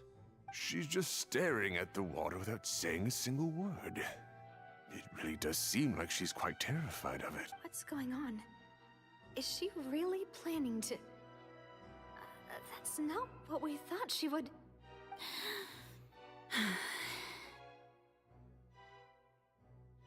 Due to the inherent risk of the test, Lady Farina, you may...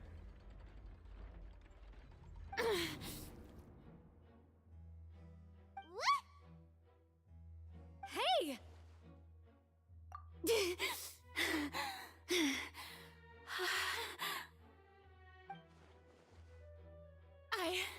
I'm fine! Look! Look at me, everyone! My hand is still here! I haven't been dissolved! Will you believe me now? I really am your Archon! I'm nothing like a normal human who would fall apart as soon as they touch this water! Miss Siegewien? If you're present, Miss Siegewien, please come forward and attend to the defendant. Siegewien? Don't be nervous. It'll just take a few seconds. Let me see. That should be enough. Please announce the results of your evaluation to the court, Miss As everyone doubtlessly saw, Miss Farina was displaying symptoms of hyperventilation and flushed skin. These indicate that she was experiencing the adverse effects of exposure to primordial seawater. The extent to which she was affected is the same as other humans when exposed to primordial seawater of a similar concentration.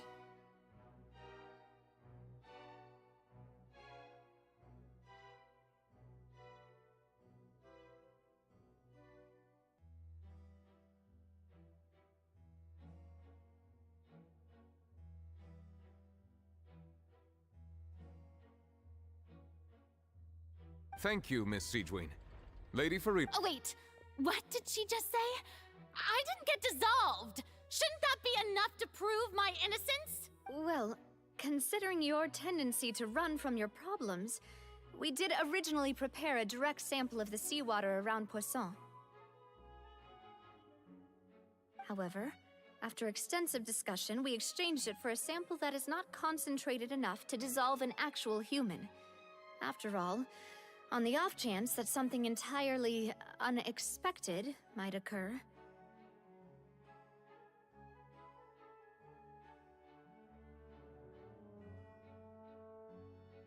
We don't want anyone else to lose their life to the sea. Yeah, so out of regard for Farina's life, you secured a low-concentration sample and asked the head nurse to serve as an expert witness. It's a great thing that the direct sample wasn't actually used. I can't believe... You...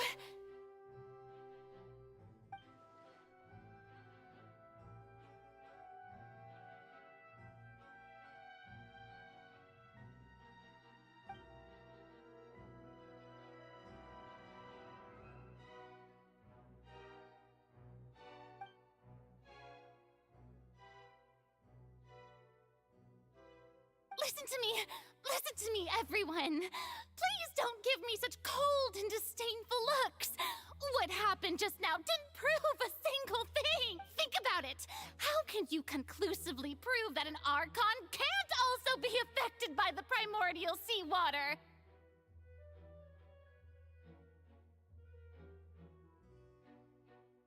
Also, if I was really just a human, why would I dare to just put my hand in that kind of water?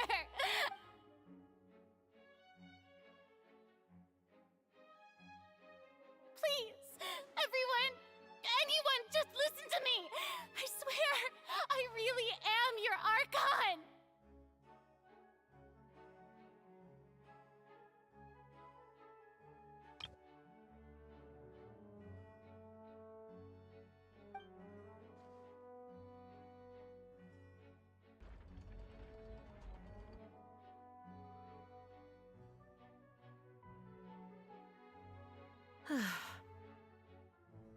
I don't think anything she says at this point will sway anyone. The odds are just too stacked against her now. With all the things that have been said, Paimon doesn't think there's any way left for Farina to win. I believe the time for arguments and presentation of evidence has come to an end. If there are no objections, we will move on to the final judgment.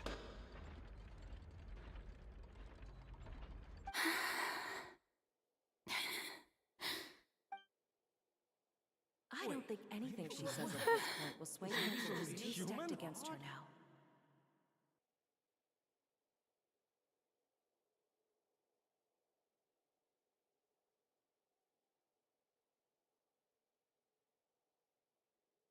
In my capacity as Chief Justice, I shall now render judgment on Farina's misrepresentation of herself as the Archon of Fontaine. As a human who knowingly deceived her fellow citizens, Farina is guilty.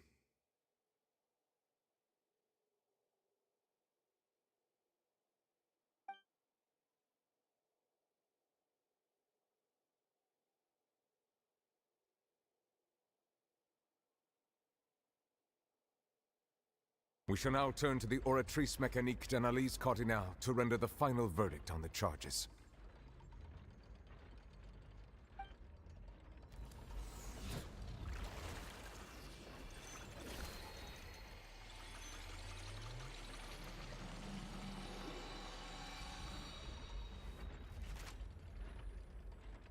According to the judgment of the Oratrice Mécanique d'Analyse Cardinale, Farina is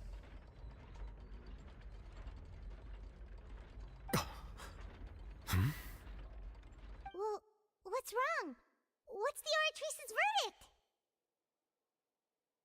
No, the Oratrice also displays a guilty verdict.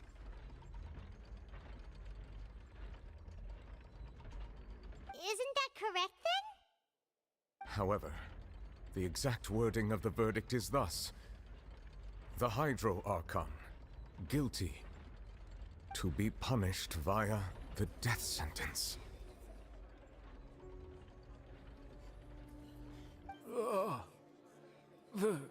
The death sentence?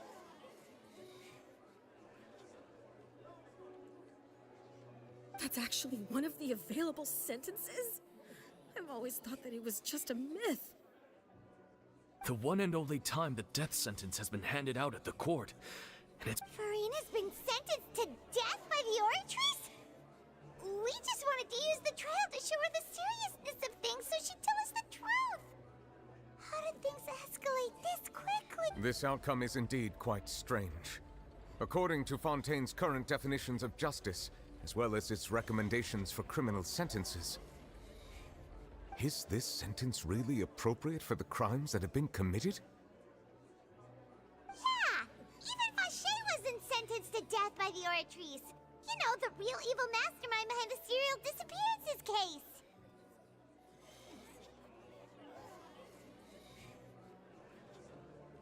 Indeed. Not only is Farina's sentence overly excessive, the very point of our trial today was also to prove that Farina has never been the Hydro Archon in the first place. But now, the Oratrice seems to have deliberately invoked the title of the Hydro Archon. What does this mean?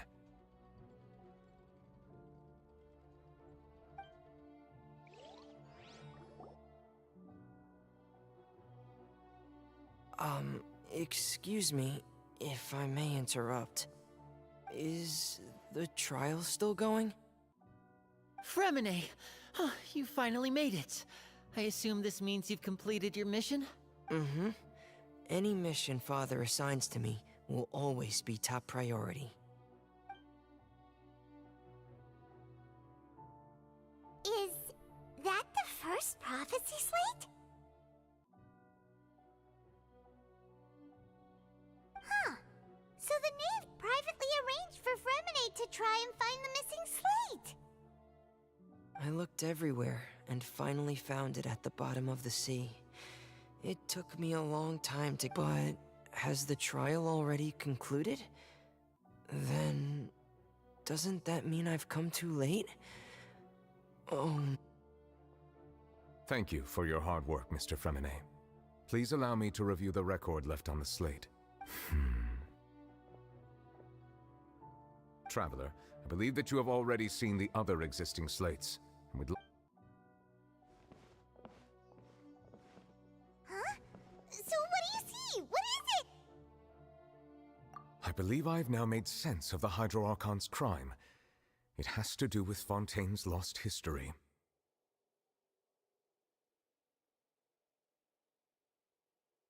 Huh? Isn't the Hydro Archon just guilty of deceiving her people?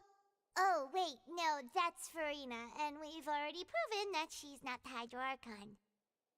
So when you say Hydro Archon, do you mean the real Hydro Archon we've been kinda talking about? In truth, everything that you've encountered in Fontaine up until this point can be traced back to the contents of these stone slates.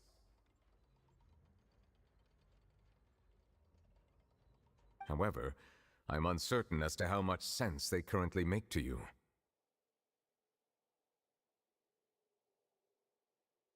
Okay, let's try to recall the contents of the other 3 stone slates. Paimon will do her best to help you remember.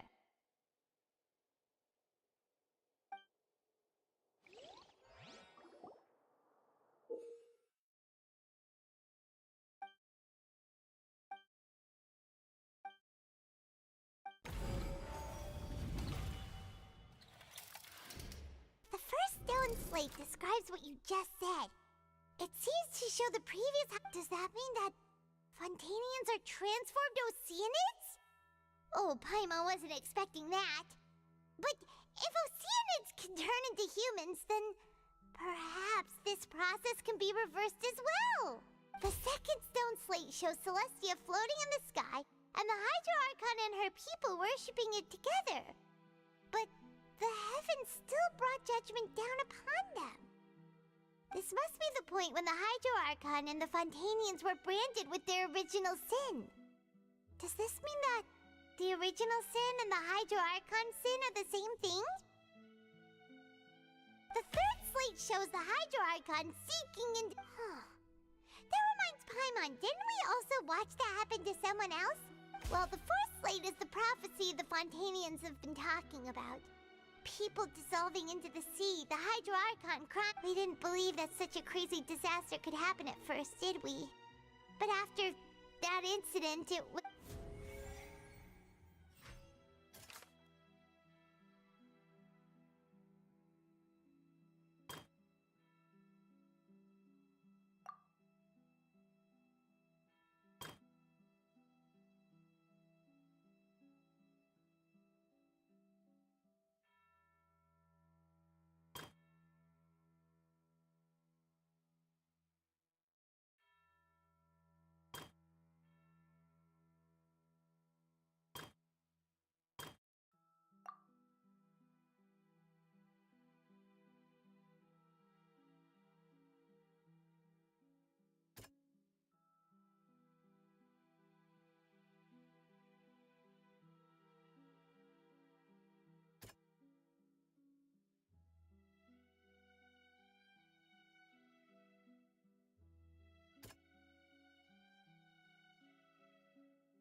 We know from the case of the serial disappearances of young women that Fontanians can be dissolved in primordial seawater, and the first stone slate tells us that long ago, the Hydro Archon used her power to turn Oceanids into humans.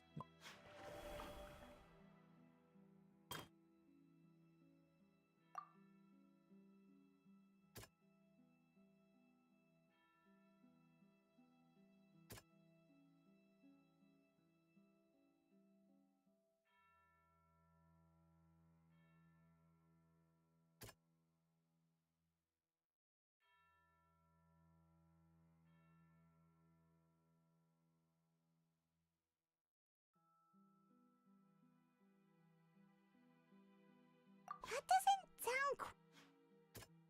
That doesn't sound. That doesn't.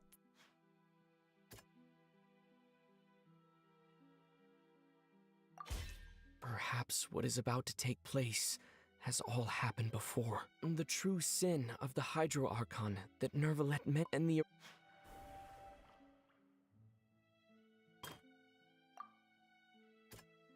That doesn't. It's not as simple with the...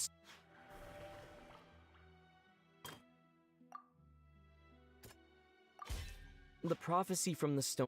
If we...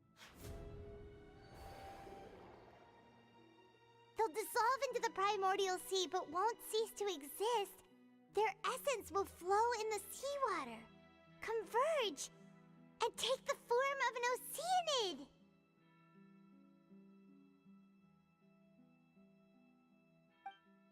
The Hydro Archon was sentenced to death in court, shocking everyone present. Perhaps this means that her sin was actually Fontaine's original sin. Navia fell into the water inside those ruins, and she nearly dissolved. She was surrounded by the people of Poisson in a court within her consciousness, and was forced to take part in a trial meant to make her stay. The eruption of the primordial sea at the fortress of Meripede was the surest sign that the prophecy was about to come to pass no matter what.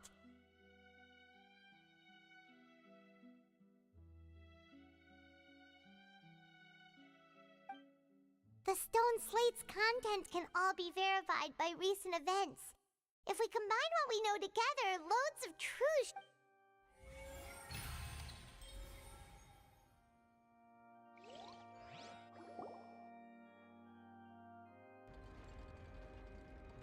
Huh? Oh, Paimon gets it now! So that's how you can make sense of it!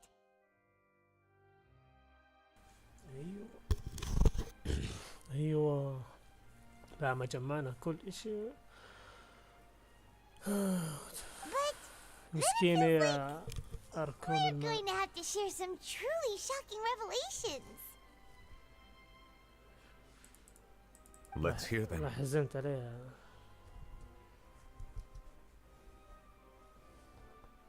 Incredible.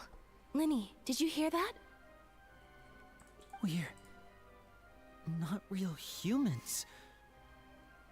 يعني كلكم مش بشر. All Fontanians were originally created by the late previous Hydro Archon, with oceanids as their basis. The evidence for that can be found in how only Fontanians could dissolve in primordial seawater, and how all the girls Vacher dissolved were also turned into oceanids. Oh, and according to Navia, when she was about to get dissolved, she also saw everyone gathered around for a trial, all of them in the shape of oceanids. Indeed. Yeah, and it follows from the content of the first slate that she probably angered Celestia by creating humans without prior permission. That could also explain why the Oratrice judged the Hydro Archon to be guilty. It's to account for that ancient sin. The Hydro Archon's true sin was creating us? And yet, after many hundreds of years, the Hydro Archon's creations have turned around to try to judge the Archon within the Opera Epiclese. The twists of history are often the most unexpected of all.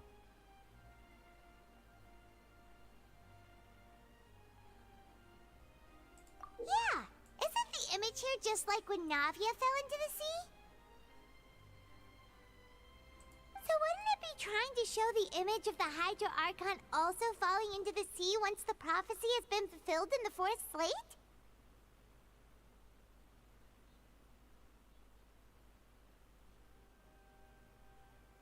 In the end, the people will all be dissolved into the waters, and only the Hydro Archon will remain weeping on her throne. Only then did Paimon get all that right? You've made some keen deductions. I must say, given how much you still don't know, it is impressive that you've already managed to connect so many pieces of the truth. However, while you were able to decode all the information on the slates, they've also been etched with an additional layer of hidden information using... When we were at the ruins, I tried to decipher the hidden information recorded in the slates. But since we only had 3 slates at the time, I was unable to come to a full conclusion. Now that the slate collection is complete, I shall make another attempt to decipher the narrative recorded within. If everything goes well, we should finally be informed of...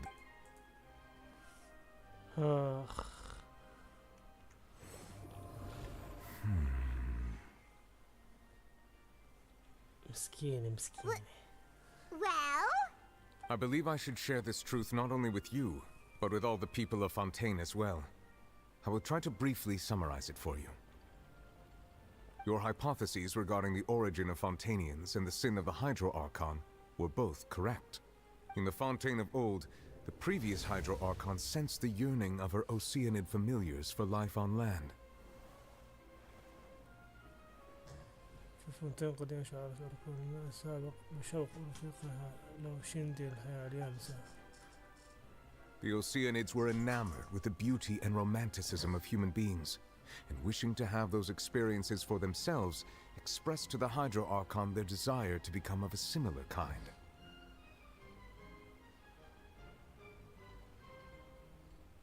However, even though water as an element is intricately linked with the power of life, the Hydro Archon, as one of the 7, did not possess the authority to create a new form of human life. Not one to give in, she eventually found a way to create permanent humanoid bodies for her familiars by appropriating the power of this planet's primordial sea.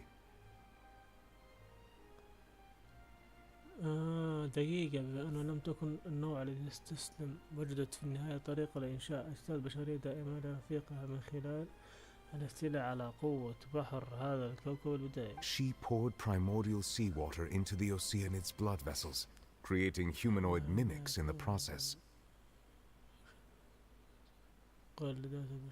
But if Fontanians were to ever come into direct contact with water from the primordial sea, the power within their bodies would escape these artificial restraints and return to the sea. As a result, their forms would collapse, and they would be reverted to their original forms as Oceanids.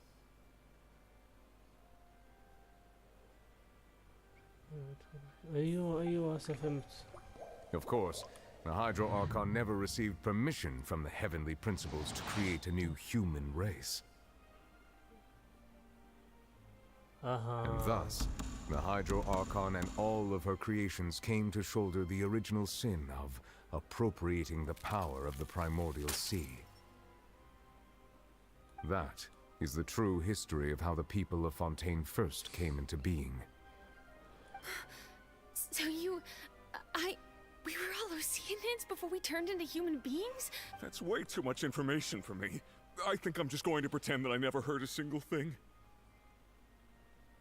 Wait, but if that's the truth, we can't let the Hydro Archon be sentenced to death. After all, her only sin was creating us. This really might be too much information for your regular Fontanian, but it... Alas, your hypothesis regarding the 3rd and 4th stone slates was inaccurate. The slates' respective positions are, in fact, correct. كل فونتين عبارة عن مي.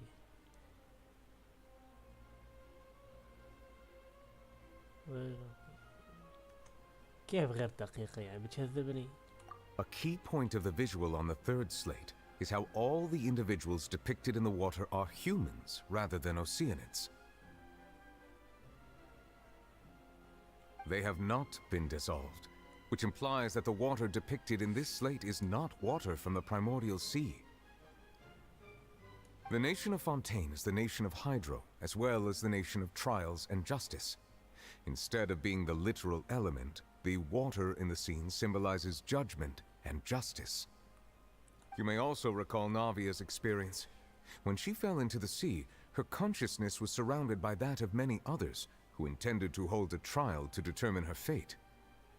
Therefore, the meaning of the third slate is that the people of Fontaine shall try the Hydro Archon at the court of justice.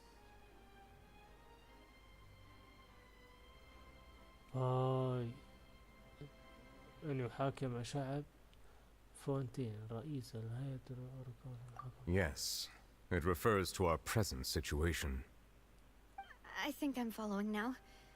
So, what you're saying is, even though we decided to put on this trial to avoid fulfilling the prophecy, in truth, everything we've done has happened exactly as the prophecy foretold.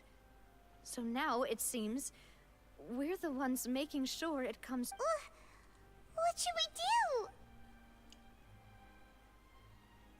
Huh. If that's the case, does that mean the scene in the fourth slate will also be fulfilled soon? Traveler, I would like to point out another small fallacy in your deductions. About the fourth slate, you probably thought that the eruption of primordial seawater beneath the fortress of Meripede served as the surest sign that the prophecy was about to come to pass, yes? However, I believe that rather than being a sure sign, that eruption could in fact only be a small warning of something far worse to come. As for the root cause of the catastrophe, I believe you've already encountered it once before.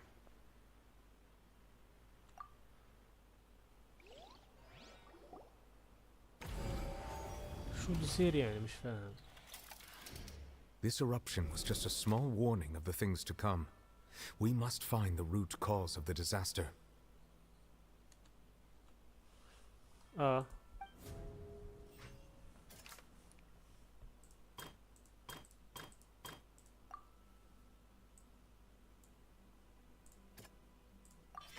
It was both dream and reality.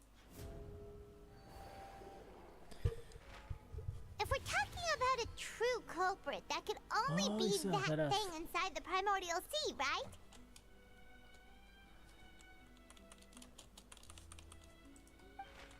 The truth, the original sin, the trial, and the root cause of the disaster.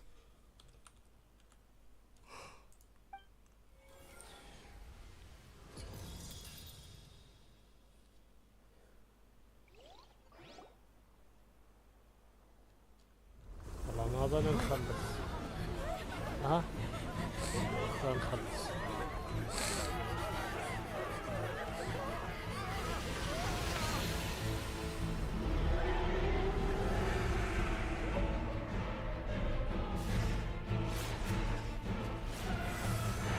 الله عليك يا نوبلت.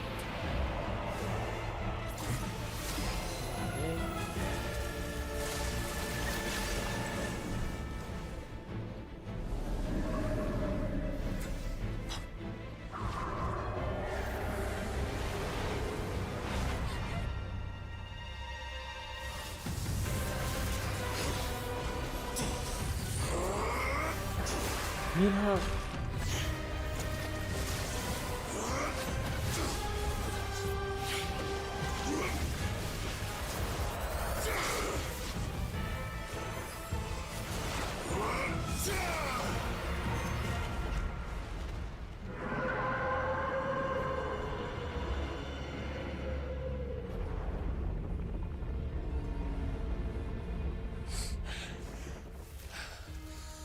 مين هذا؟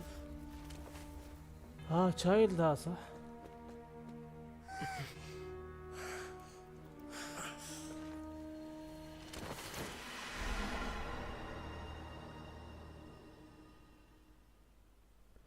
أبوي صح تشايلد؟ That was way too close! How did that thing just burst into the opera house? Wait, was that the huge whale you saw in your dream? So we've met it at last. I understand very well why it has chosen to make an appearance here. That whale does not belong to Tevat. It has been greedily consuming the energy from the planet's primordial sea, using it to grow. That is the main cause for the rising sea levels. And once it has finished consuming all of the energy contained within the sea, You said that when the Hydro Archon first created Fontanians out of Oceanids, Precisely. That whale finds the blood of Fontanians nigh impossible to resist. Therefore, when it left the Primordial Sea, it decided to make its next stop a packed opera house full of food. Food in the form of Fontanian. We just barely managed to push it back, right? In that case, won't it come back to target the people again once it's managed to recover its strength? That is correct. Indeed, it is more accurate to say that we should thank that Harbinger for buying us some time. Without him, the whale would have likely come onto land far sooner. From the way he looked, he must have been fighting the creature for quite a long time. That battle maniac. We've always known that he had a special connection with that whale, but anyway. It is too late. It had already absorbed too much of the Primordial Sea's energy before we could notice it. At this point, it has become practically integral. Even if the entirety of Tevat were to be destroyed, it could still survive and swim off towards some other world. That's not... We've already done everything we can, and we even found the true culprit. We've come so far. You can't just tell me that the last hurdle is some impossible foe. Indeed. That's not how a grand performance should end. I'll fight it to the end, no matter what. So the prophecy will be fulfilled no matter what, huh?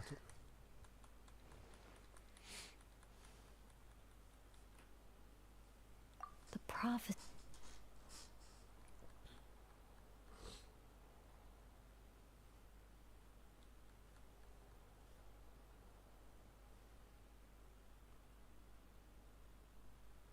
Just as prophecies are usually only the future as seen from...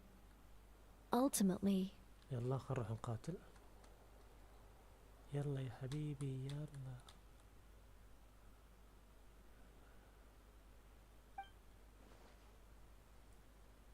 شو؟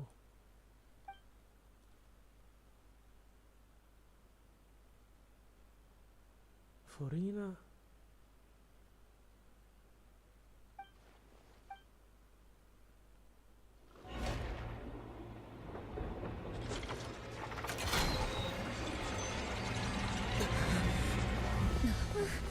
What's happening with the oratories? I believe it is preparing to carry out the death sentence.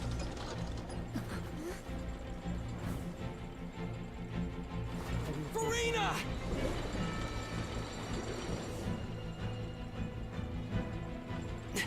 No, I still need answers.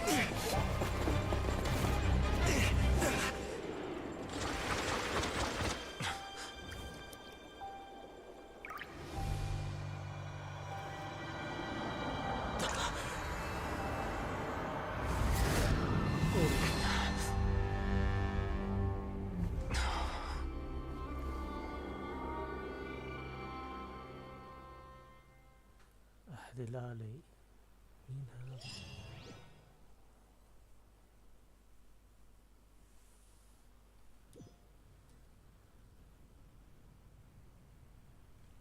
وحش.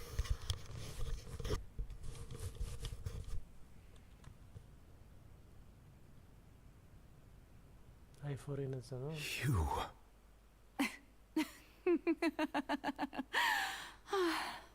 Sorry. That shocked expression on your face is just too amusing.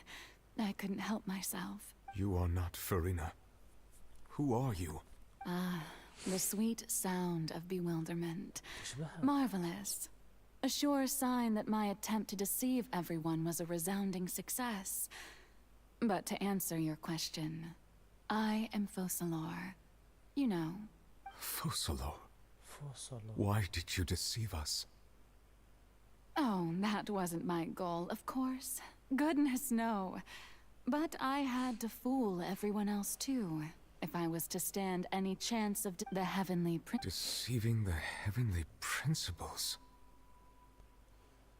It's all because of that pernicious prophecy. Dreadful, wasn't it? everyone doomed to dissolve. Fontaine condemned to be flooded. One was not amused. In fact, one was positively bemused when that problem was thrust upon me by my dearest predecessor. That's the former Hydro Archon. She knew full well that the prophecy would surely come to pass. And as one of the seven, she also knew full well that one defies the heavenly principles. So yes, as you have no doubt surmised, it was a rather impossible situation that I found myself in. I spent a terribly long time mulling it over, alone on the ocean floor. And I was almost growing barnacles by the time I finally realized there was only one possible solution to this. I had to outwit the heavenly principles, allow the prophecy to be fulfilled, ostensibly at least. Well, I'm a genius, I know. I can only assume that's why Egeria chose me as her successor.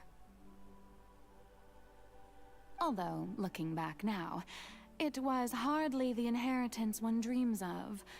Between the task of saving the nation, the quotidian duties of the Hydro Archon, and not to mention the original sin of creating a new race of humans, I dare say.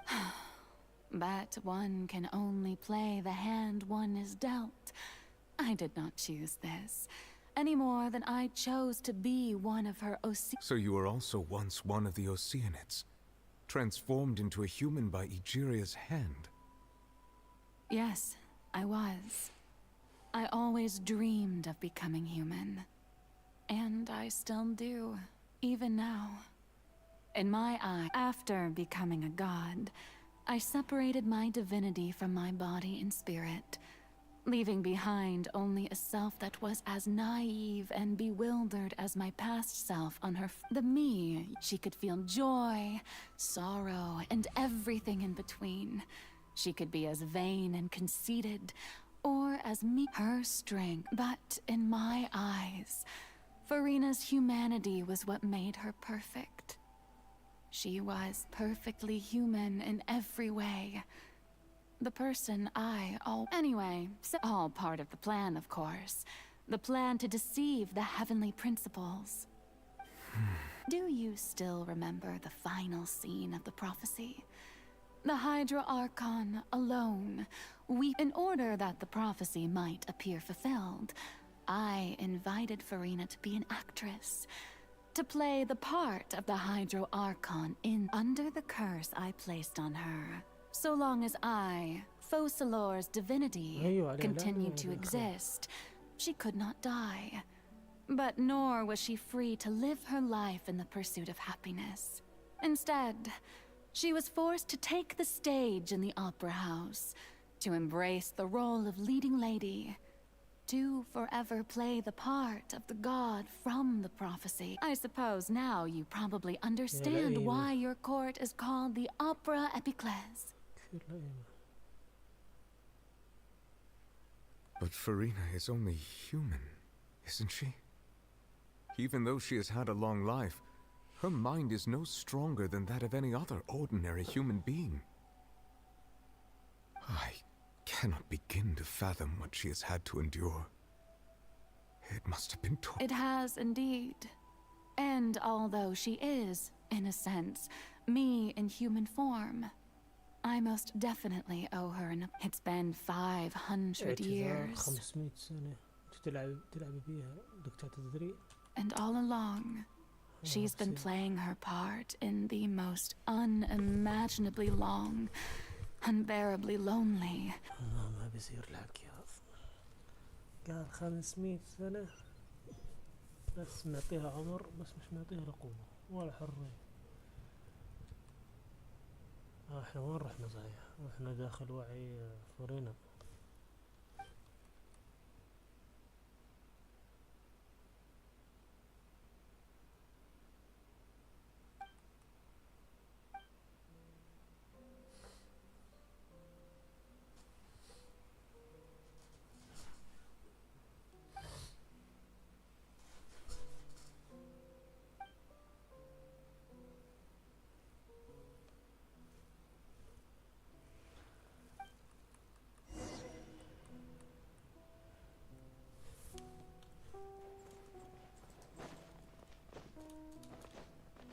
الطريق.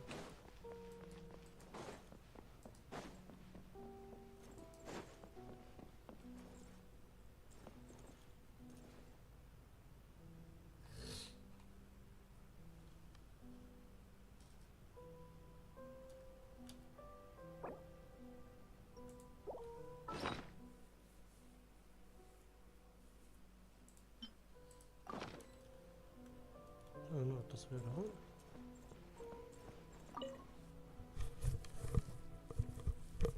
Oh, who permitted you to come onto the stage? Now, I understand your admiration for my august self, but I must ask you to— all right. It is not my intent to reprimand you. There is no need to state your name. Just be a— oh, do not jest. Can you not feel it? I am Focalor. The eyes of countless Fontanians are upon me. I must—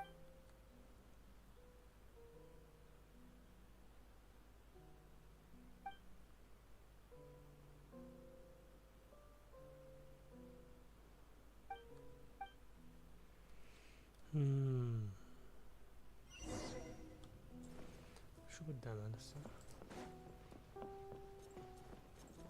Dear audience, the performance is experiencing a technical difficulty, but worry not. The guards shall resolve it soon enough. لا ولا.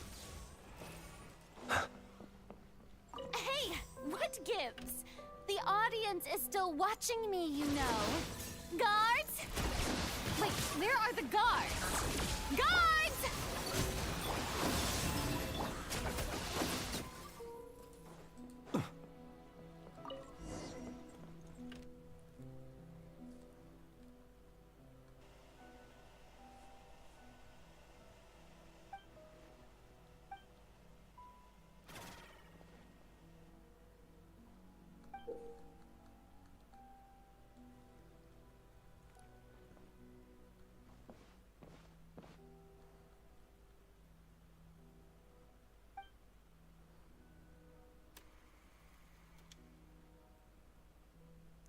المشهد الأول أمام المرآة فورينا.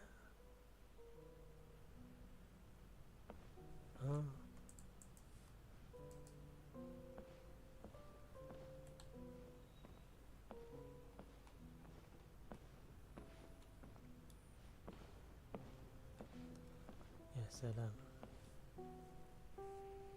Farina. Huh? Who's that? Who's calling me? Where are you? Be not nervous. Be not afraid. I am before you. Wait a moment. You're near me? How can this be?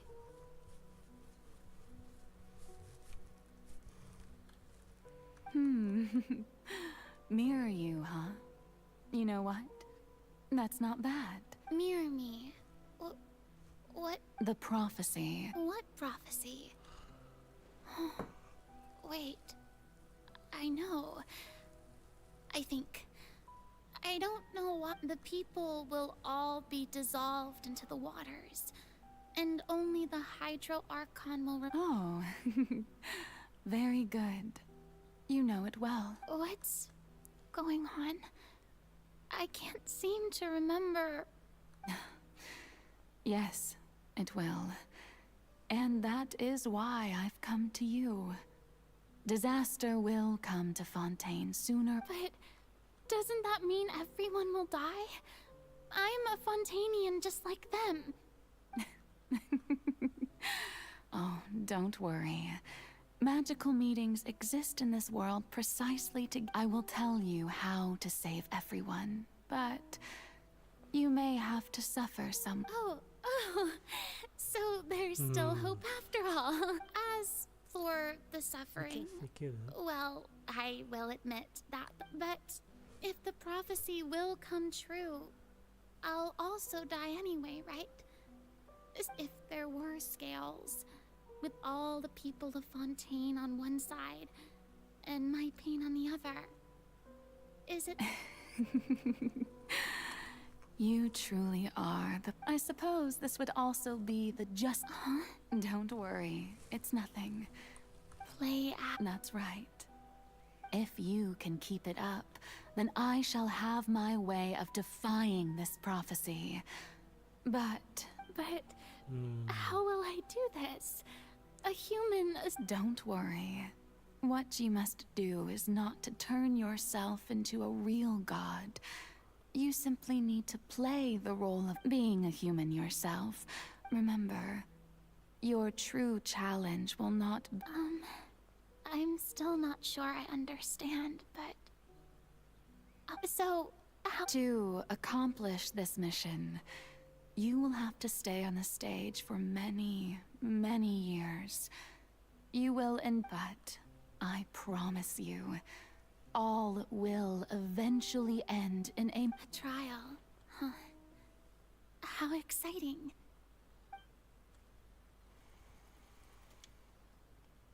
المشهد الثاني الصعود.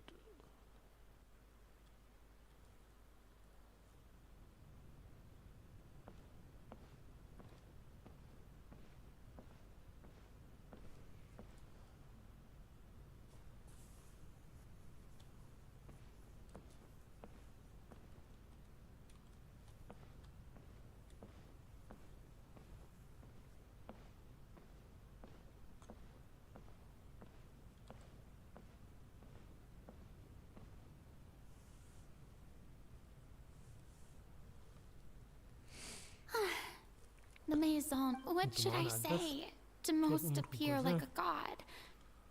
To be honest, I still don't know. Ladies and gentlemen, good evening, and welcome to the Opera Epiclese. I'm sure you've all heard about how I have taken on the role of Hydro Archon. Indeed, I am Verena de Fontaine, your new Archon. In truth, I know little about becoming a nation's new god, but it will be my honor to guide you all as the god Focalor. Once again, I thought I might. That's the new Hydro Archon. Is this some kind of joke by the Maison? I would have thought that a being that surpasses humanity would be a bit more. Hey, did you hear that? She even told us to send her suggestions there at the end.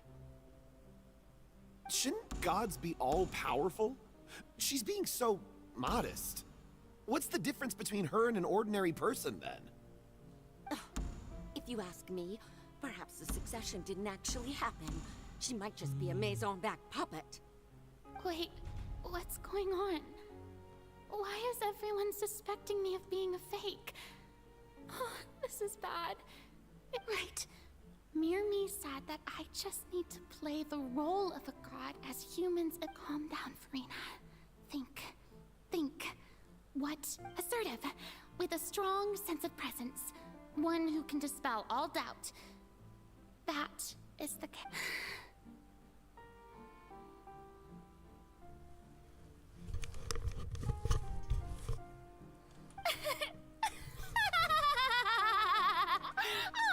Oh, very good, my people. Only ones such as you are deserving of my rule. Now, I was wondering, if some weak puppet were to one day come onto the stage and claim ownership of this opera house, would the children of Fontaine follow them? Well, it seems that you would all see right through them. Having passed my test, you are qualified to witness wondrous trials alongside my august self, here in this opera house. You may consider my previous act a door gift of sorts. I thought it was a debut that suited the atmosphere. Now then, let us be reintroduced. Ah, so that was just a performance. How could I have forgotten that we were inside an opera house? Her personality. It's quite shocking, to be honest, but I suppose it's a better look than before. Such a fascinating culminating in bold deity. How wonderful! Our future may yet be bright after all. It seems I've turned them around. Best follow this flow and restart my accession speech. My dear people, whether you acknowledge me or not, whether you trust me or nay, I say to you, keep faith in your ardor for justice. We have heard it said that this nation's sins can no longer be washed away. No, this won't work. They'll suspect me again. I must play the role that they want me to play. No, this won't work. They'll suspect me again. I must play the role that they want me to play. The scales of justice should not weigh heavy in the hands of its god. On one side, it must carry fairness and justice. And on the other, may law be the prayer on our lips. May judgment be our worship. Let us light the fires and drink to the future of Fontaine. There is no trouble in this world that justice cannot solve. All that is needed is for you, so long as I, the Archon Focilo...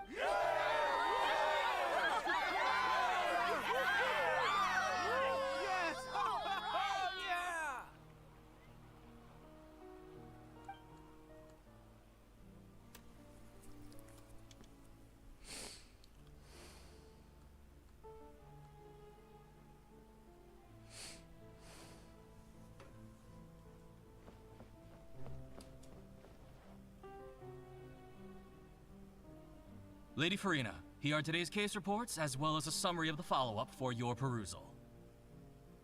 Come now. Was I not just at the Opera House in person? Leave these kinds of things to Neuvillette. Besides, none of these trials were the one that I'm looking forward to the most. If I may be so impertinent, what kind of trial are you truly looking forward to? A magnificent, dramatic, and wondrous trial. A trial to end all things. That's true. I fear I lack the ability to grasp your divine thought, Lady Archon. No need for fright, and do not take what I said before too seriously. Go now. Do your duty.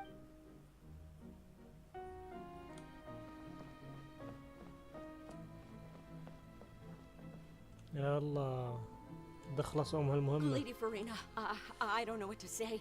Thank you for agreeing to see me. No need to thank me. Or rather, thank your own sense of perseverance instead.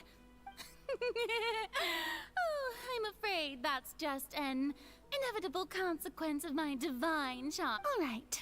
Deoteria, is it? How is your son's illness? You remembered me, and you knew of my family, too. He is doing much better now. In fact, he is far more of an ardent believer than I. You're such a gentle and wise god. Thank you once again.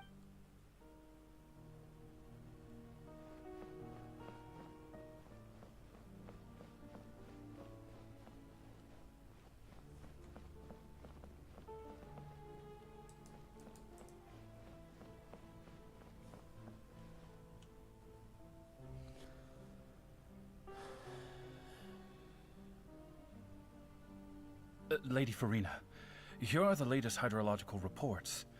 As for the specific parameters you asked to take note of, I see. It's as I thought then. As your god, I did already expect this, but I wanted to see how far your human wisdom would allow you. All manner of signs indicate that the prophecy will still come to pass. Forget it. That's not something you need to worry about. Well, as I understand it, the Fontaine Research Institute is also trying to find a way to counter the rising water levels. Really? Have they found anything? Oh, is that so? Well, no wonder. This issue has reached...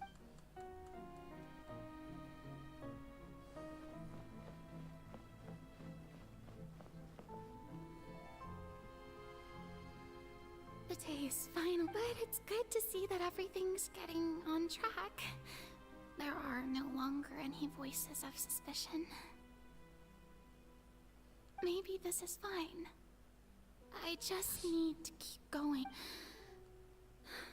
Alright, Farina, don't think too hard about this.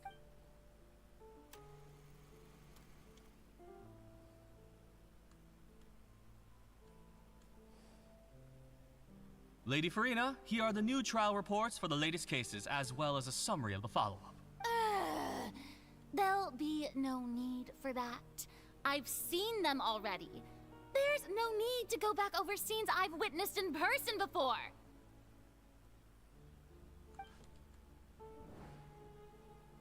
Lady Farina, I've waited so long for this. Indeed, my dear loyal citizen.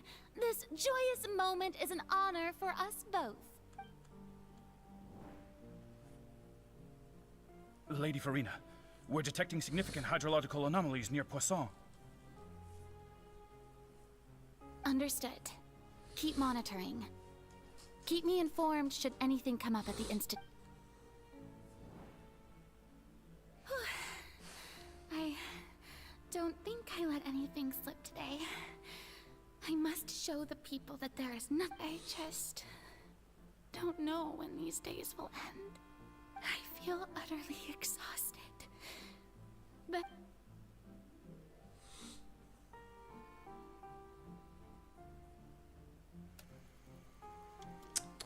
حزنتني عليها فورينا.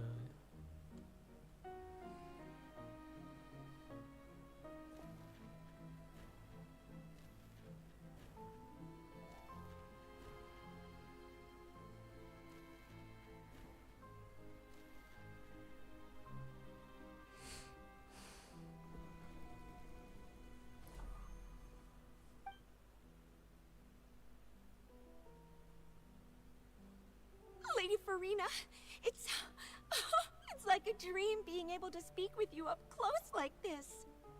I've heard that the first member of our family who was honored to receive an audience with you was Madame Dioteria, almost 20 generations ago. And what a fine family yours is indeed. It brings me great joy to meet such a faithful believer. Surely you exaggerate, Lady Farina. What is it, good citizen? Oh, are you crying?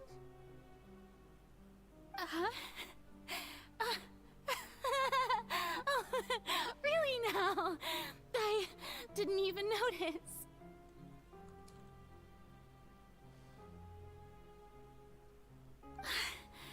This must be the overflow of hydro from my person. Well, can't quite help being the god whose dominion is the waters, can I? No wonder. No wonder. A manifestation of your power, then. Oh, Archon, I am honored to have witnessed it. تحزن صح.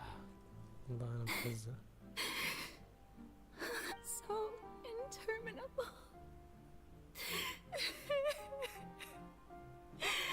So lonely. Hundreds of years must have passed by now. Perhaps the show must go on for hundreds more.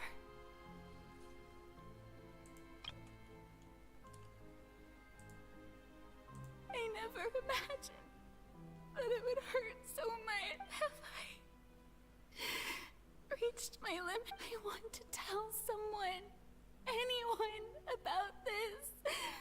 But would that not destroy all I've done so far? I've conducted so many investigations across the centuries. But there's not. All I can do is keep heart. I must mean.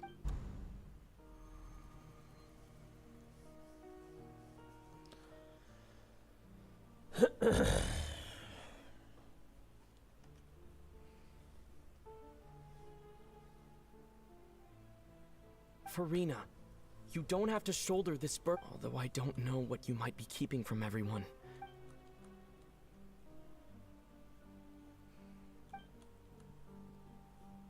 صوتي هذا. Share my burden. That's impossible. It was fated right from the start that this would be my duty alone. But even if your burden doesn't need to be shared, you can still choose to confide in someone. Just share it with me. A witness. Yes, I've heard that you came to Tevat from beyond the stars, yes. In other words, you and if Tevat is, in its entirety, a show on a stage, then you're... If that's the case... He's right. I could confide in him, couldn't I? But if things don't play out as expected, the people of Fontaine will be the ones to pay the price. No, Farina. You shouldn't be selfish. But what if it's really alright? Farina, you've worked so hard for so long. Surely it would be okay to put yourself first for what? Is it such an outrageous thing to do anyway? If you let this opportunity slip through your fingers, it might never come by again. Think about it. Long and hard.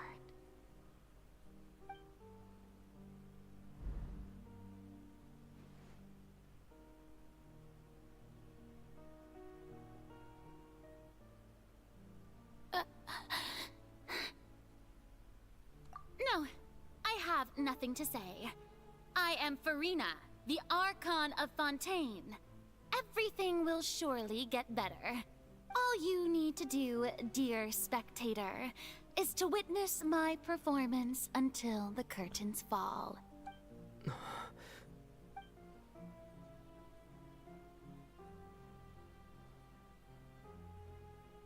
Fine.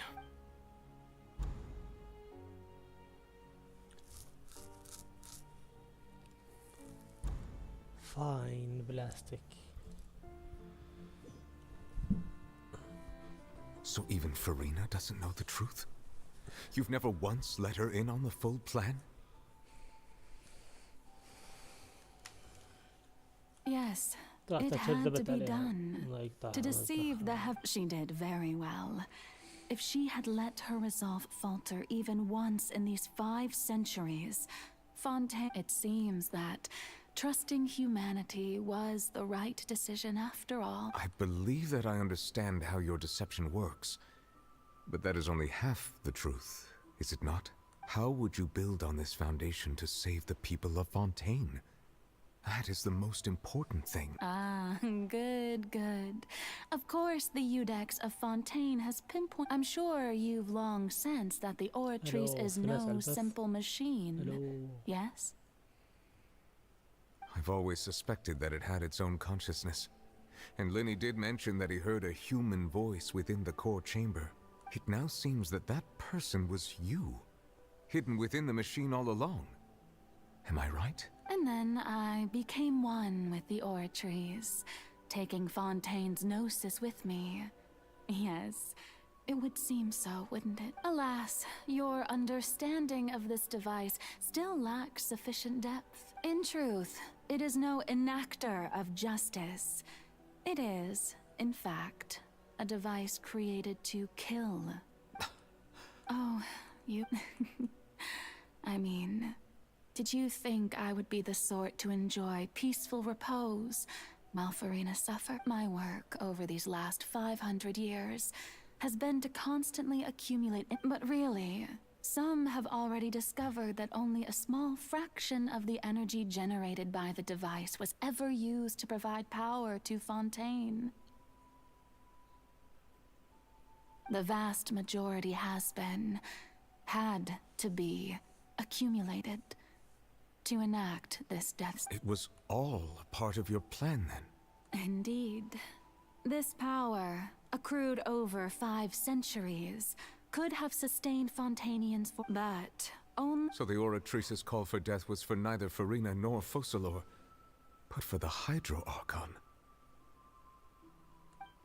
the destruction of that divine throne, if I do not misunderstand your intent, you must be... Returning what's rightfully yours to you, of course. In other words, this was all done to return the authority of the Hydro Archon to the Hydro Dragon of this planet.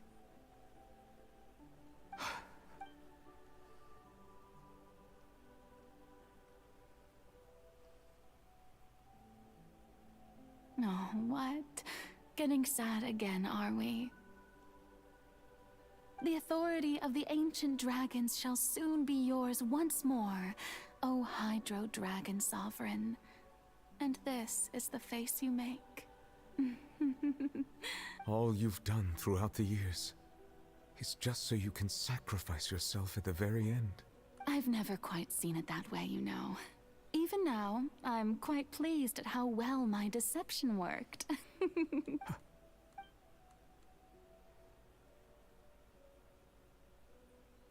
Hydro Dragon, don't cry. I must say, had it been within my rights, I would have loved to judge the heavenly principles themselves. Egeria stole the power of the primordial sea, and the heavenly principles stole the power you ancient dragons possessed. I, for my part, am the god of justice. And is it not just, speaking of justice, I have always believed that justice lies in the process of pursuing human existence itself.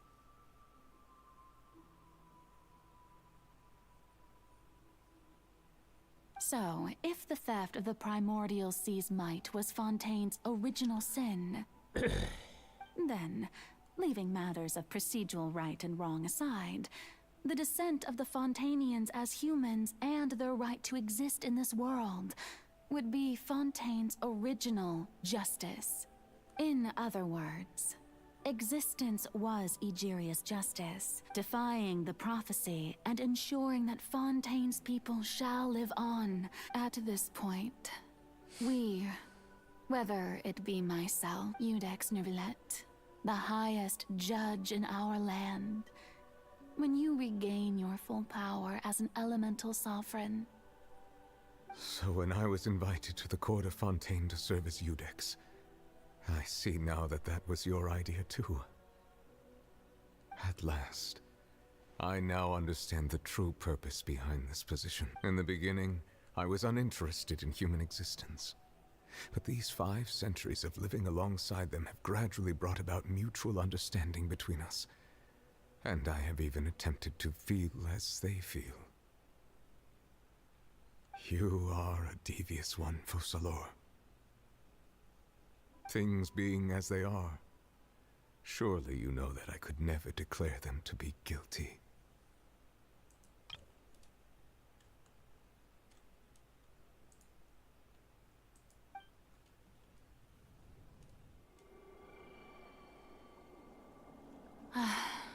The hour of my execution is almost here. For the sinner, the curtain call has come. I know I may not sound it, but faced with death, I find myself a little afraid. Perhaps this is one thing both gods and humans have in common.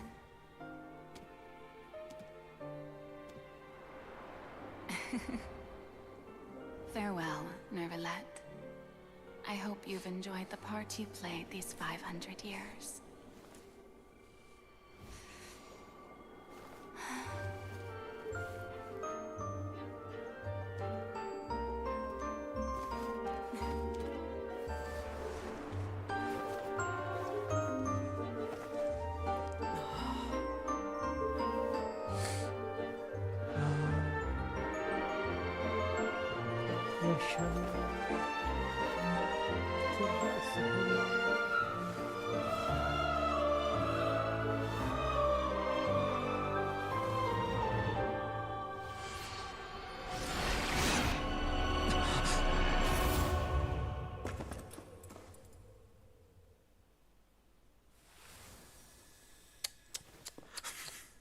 ماتت.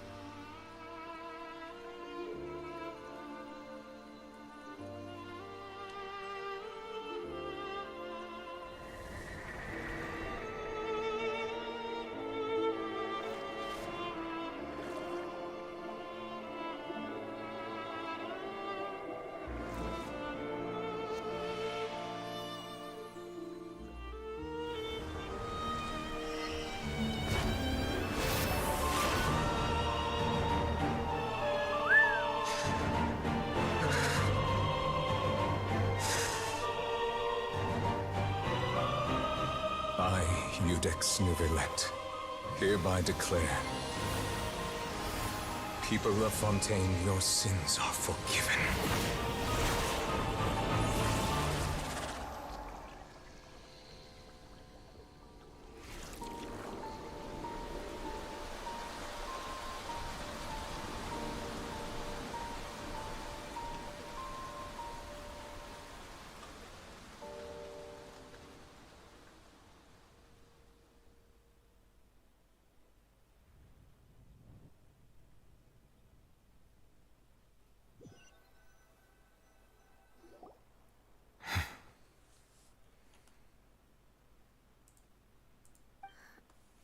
What just happened?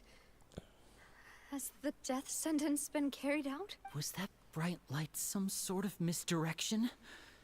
I have a feeling that something huge just happened. But since we're all still alive and haven't been dissolved, I assume whatever happened was good for us. It's time to end this. We must mete out punishment to that beast. I have gained the strength sufficient to deal with it. We should seize the opportunity to pursue our quarry. Traveler, now that the oratories can no longer the root of the calamities befalling Fontaine, the beast that enacts the prophecy, its name is the all-devouring narwhal. Come with me, traveler. The hour...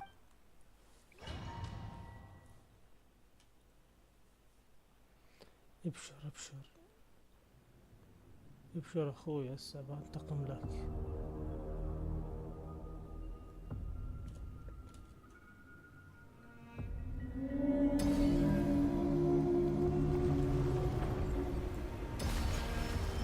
We're going to execute it? But how are we going to do that? It's huge! I have already done my best to separate the power of the primordial sea from the whale. Considering the size of the beast, I cannot reach the power source. Unless we can find a way to attack it from within. I shall share a part of the ancient dragon's power with you. We shall look for an opening together.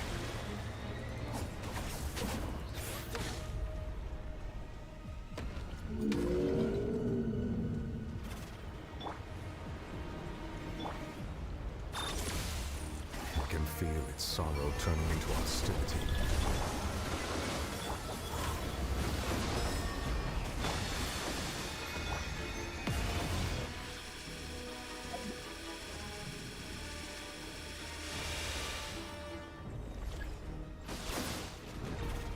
Insulation chamber.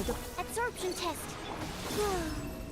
The all-devouring narwhal cannot resist its instinct to devour.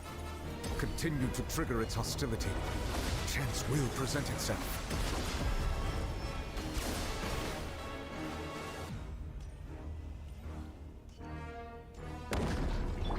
Defensive mode engaged.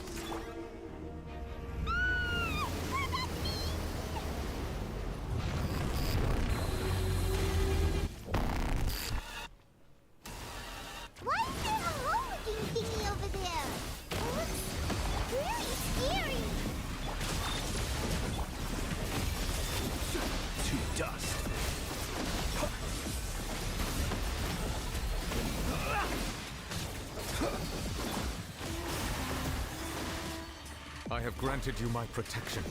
Do not fear. Seize the moment and use my power to suppress its root from within.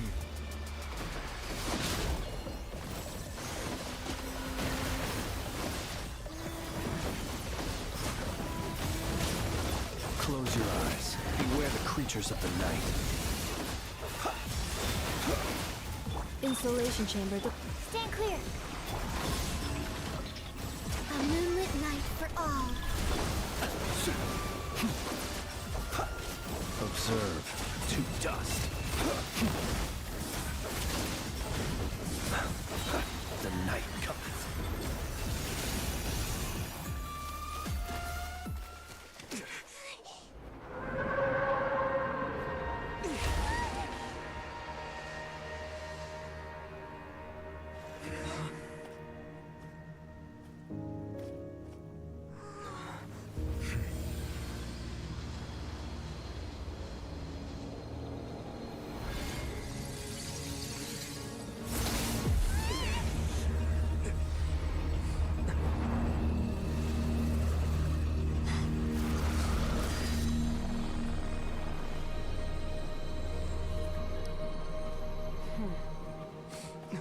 Yes, gerek.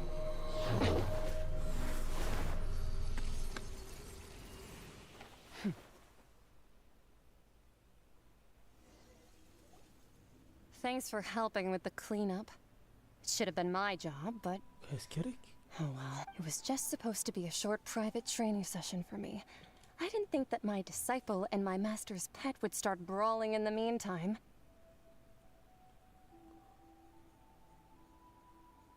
Well, actually, I had a feeling that it would happen at some point, but they bumped into one another earlier than I thought. What a blunder. I suppose I'll have to swing my sword 3 million times as penance. That power. Who are you exactly? Paimon has an idea. From what she said earlier, she must be Child's master. Skirk, right? It's just that he gave us the impression that she was the less talkative person. I simply did not have anything to say to the weak. But you, on the other hand, managed to defeat the all-devouring narwhal without using power from beyond, so you may speak to me as equals.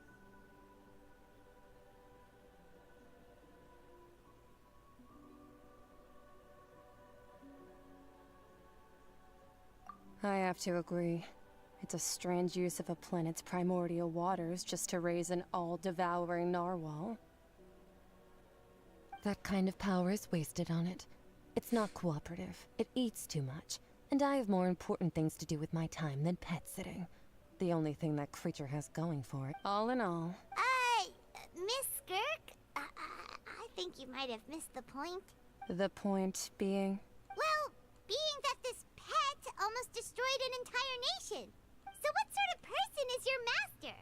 Well, Child's master's master. Wait, is that right? Oh, right. So you don't know him. Sorry, I assumed you did. His name is Sertologi. Huh? I am unfamiliar with that name. Huh. So Master isn't sufficiently famous. How should I describe him then? Have you heard of the name The Fowl? The Fowl? Still nothing? Well, how about the Visionary? Ooh, that one we've heard. Rhine Doctor's part of the Hexen Circle. She's Albedo's mom, right? Oh, so you do know that name. To be honest, I also heard all of those names and titles from my master. I don't actually know them either, but I suppose you understand now, yes? My master is likely a similar sort to Rhine-Daughter. They are both pursuing some form of perfection. Wait, didn't you also mention a visionary person? Paimon didn't quite catch their name. Actually, never mind that. I believe it expedient to inform you that the all-devouring narwhal used up nearly all its strength fighting you. Such roiling hydro energies will prove difficult for the planet's deep seas to digest. As such, the Fontaine back on the surface has most likely been thrown into chaos. In other words, the prophecy that you've been fretting over should now be in full swing.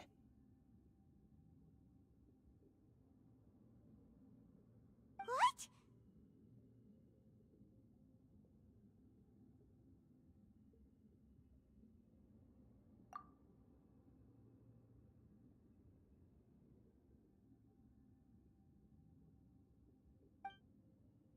Not to worry. Focalor has already managed to deceive the heavenly principles.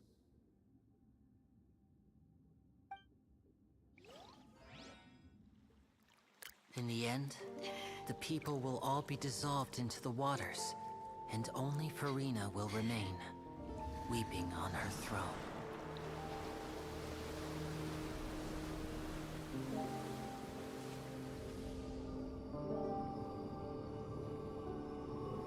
Only then will the sins of the people of Fontaine be washed away.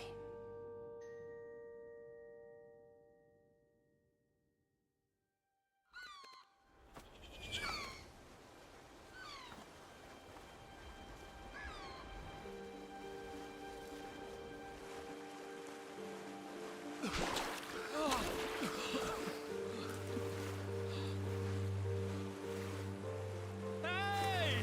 Help! Over here!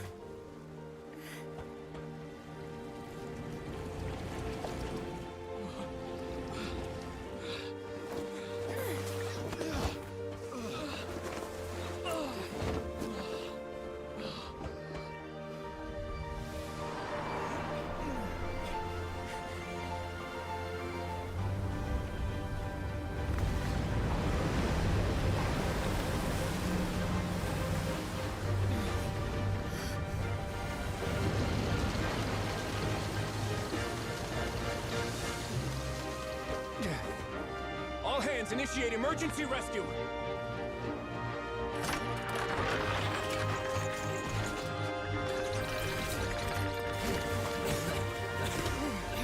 Hurry!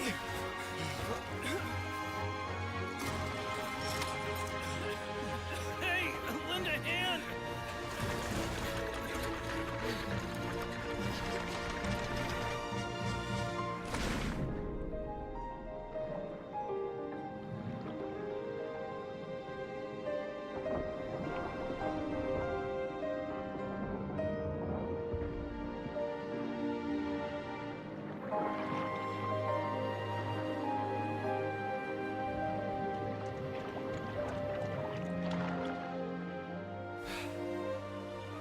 Look!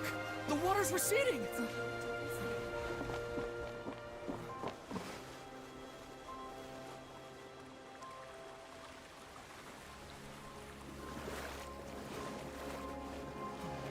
It's a miracle! Water's receding. We didn't dissolve. The prophecy was wrong. The prophecy was wrong.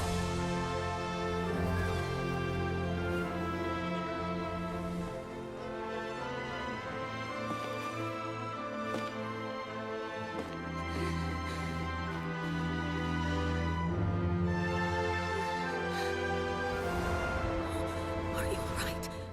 Yeah. We're saved. The prophecy was wrong.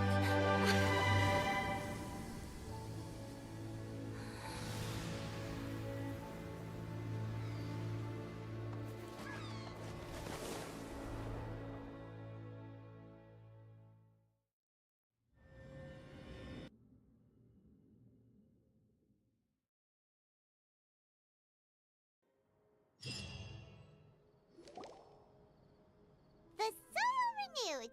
The Spina di Rasula talks post-disaster rebuilding. I recently visited Poisson to meet with Miss Navia. Old soil can still give birth to new bloom, Miss Navia stated. Hope is like seeing a small cookie when you're starving late at night. You just need a little Skyship Winglet, Booner Bane of the Fontaine Research Institute. The various disputes that have arisen on account of Mr. Edwin have suddenly become a shield over the Institute. with Jurier turning out to be a once-overlooked hidden gem. People always call the first researcher mad, but few know what to call the second. And should that latter person achieve a miracle, they would find it all the harder to find a word with which to classify him as... Wow! Paimon barely recognizes the people in the report. What do you think? Pretty enthralling, huh? The Steambird's the value for these big scoops lies in their inevitable follow-ups. Edwin's assistant, Jurier, created a true flying ship. Well, not... Paimon's curious too! And that's exactly why I'd like you to come conduct interviews with me. You're the best incubator... Are you sure? Oh, this time...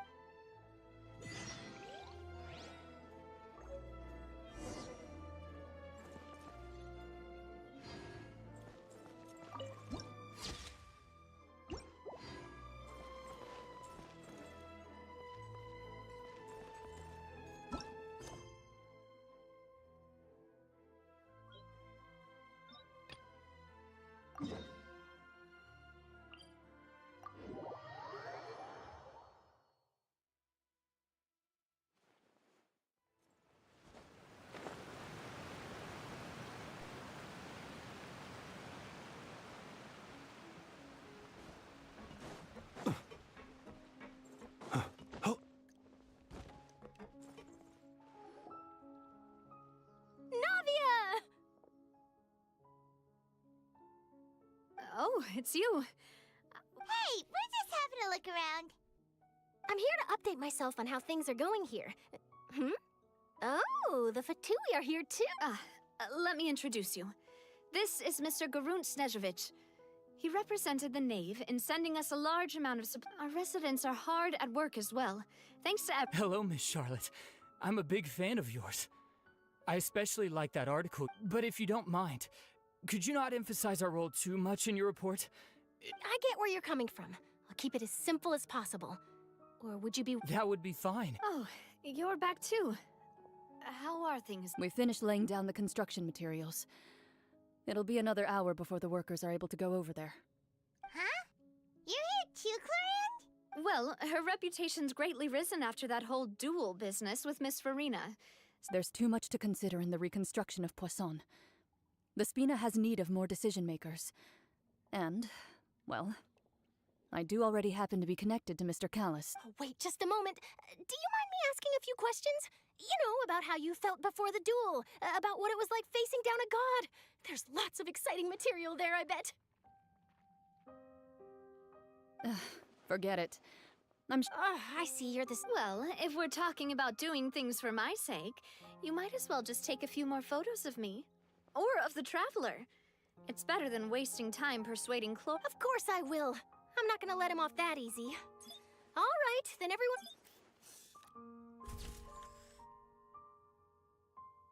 How did it go? Was it a good shot? Not bad. Your addition really helped the composition of the picture. All right, hang on a moment. Let me snap a few more shots.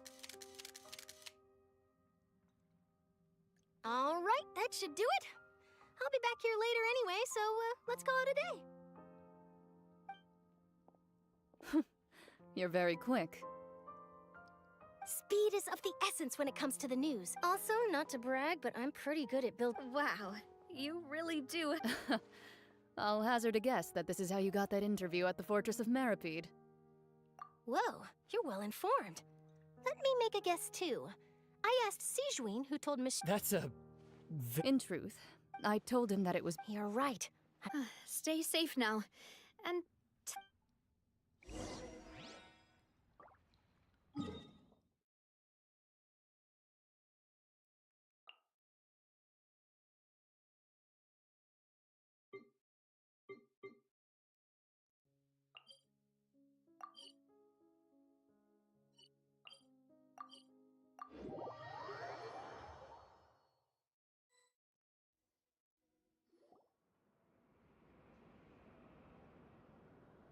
Wow, guess we're here again, huh?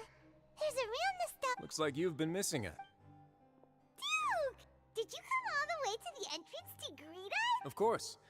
It's an honor to finally meet the much-rumored Duke. Thank you for consenting to... No need to thank me. Of course, of course. All right then, this way.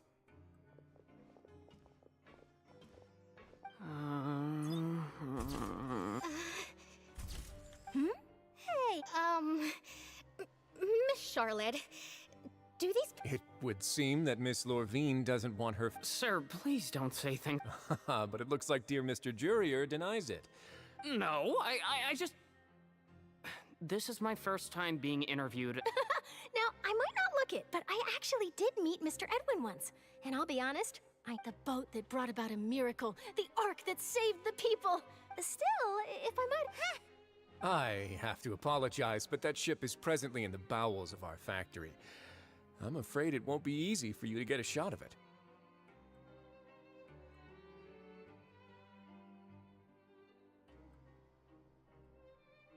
Really? Well, then in that case, could I have an interview with you to make up for that long... You already know my answer, I'm afraid. Best you interview our head nurse instead. Or perhaps you'd like to Did you really have to use the word couple? Well, then, 2 solo photos will do. Is my hair messed up?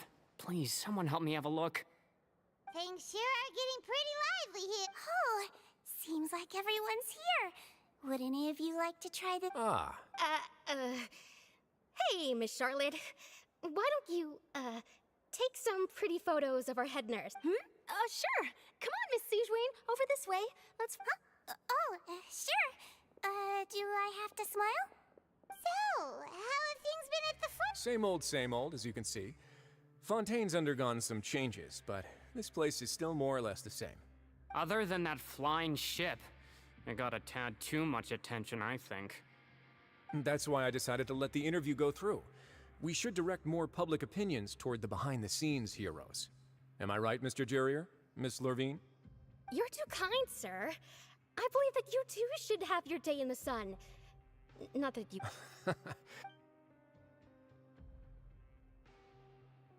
I see. Lots of things happened that day, huh? Anyway, regarding that Harbinger, I'm not sure you remember, but his 3 young followers are still... He sure did win. I'll tell them that there's good news and bad news. The good being that their boss seems fine, and the bad being that they must face extended sentences for abetting his escape. Oh, actually, what about you?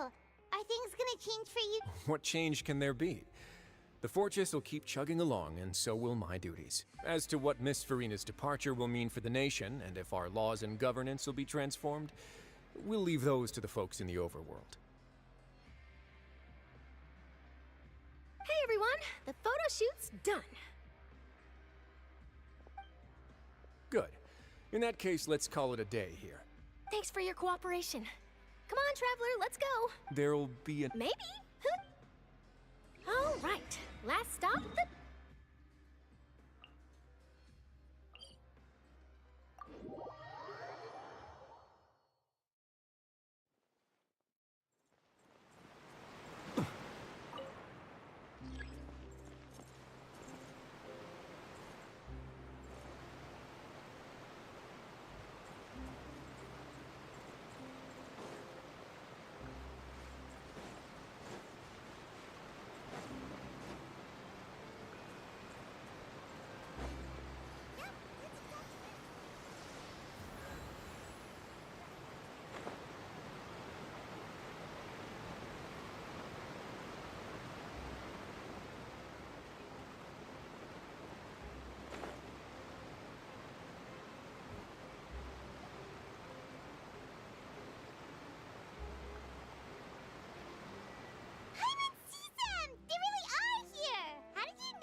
Navia mentioned that she stayed in touch with Linny. Traveler, Paimon. Ah, and Miss Charlotte, too. Would you like a magic pocket? What sort of gadget? It's a wondrous trick a friend.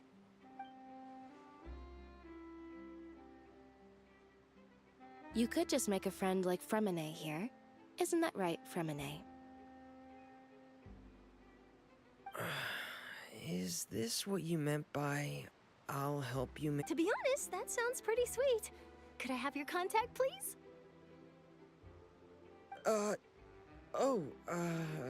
Sure. Please, write down my address. Lynette sure is working hard to help Fremine socialize. He was the one who proposed doing this. He even wants to assist in our magic shows. Yes, I was planning to first introduce Pear as an assistant, and later Fremine himself. In the future, I think we can leave underwater. That said, would anyone want to see a diver escape underwater? Oh, it'll work out. Every journey begins with... Lynette, could you come over? Miss Charlotte says she wants to take a picture of us. Got it.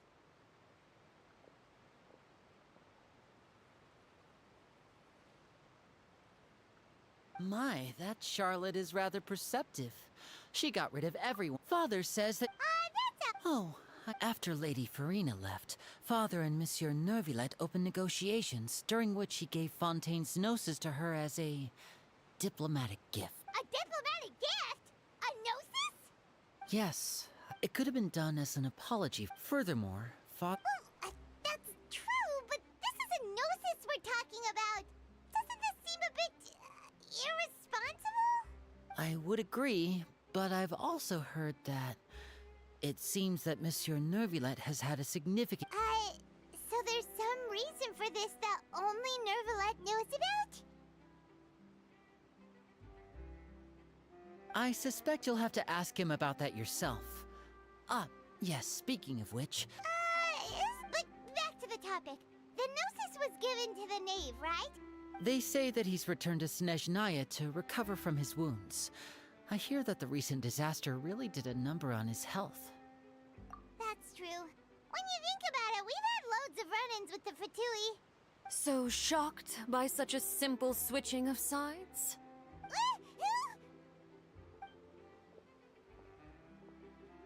Father!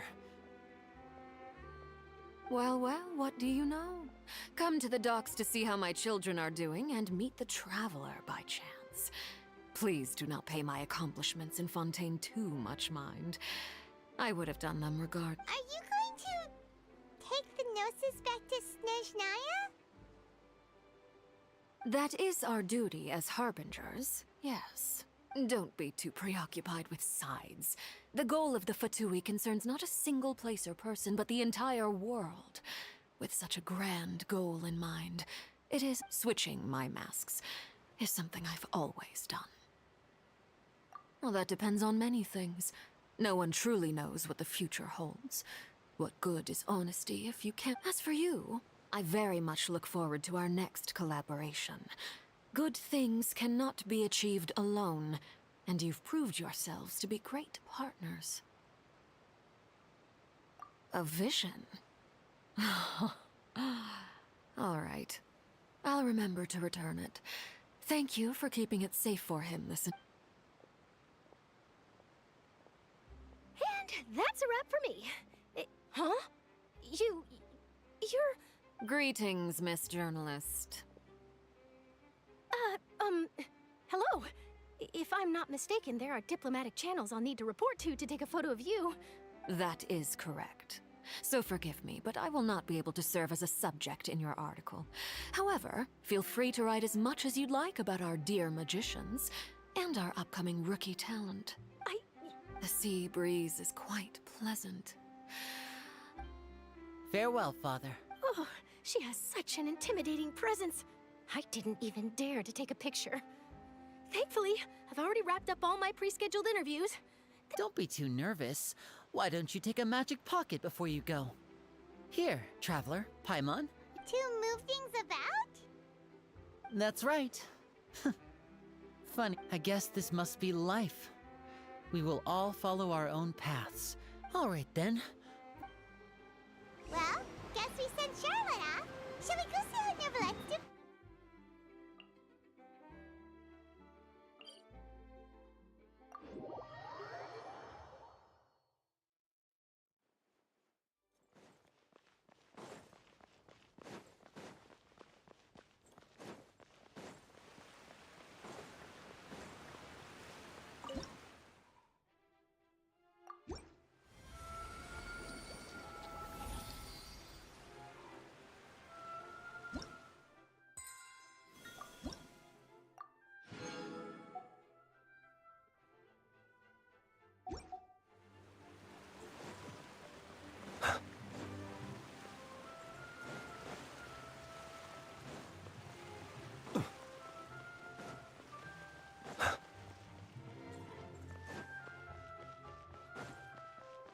entrance to the fortress! Ooh, he really is there!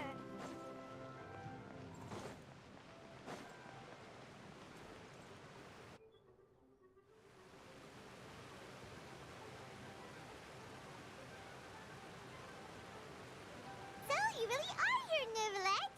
Paimon didn't think you were going to have free time this hour of the day. Really? Oh, I suppose you must have met Mr. Linney. He took the time to greet me earlier when he passed this way. In any case, you came at a good time. I was just considering reaching out to you to set up a meeting, so I may explain some things that I haven't had the time to. Aw, Paimon's glad that you remembered. Thank you for keeping us on your mind, what with you being busy and all. Alright, let's have it then. How was Fontaine actually saved? The whole business is still quite the mystery to us. It is strange how words can often leave a bitter taste in the mouth when it finally comes time to say them out loud.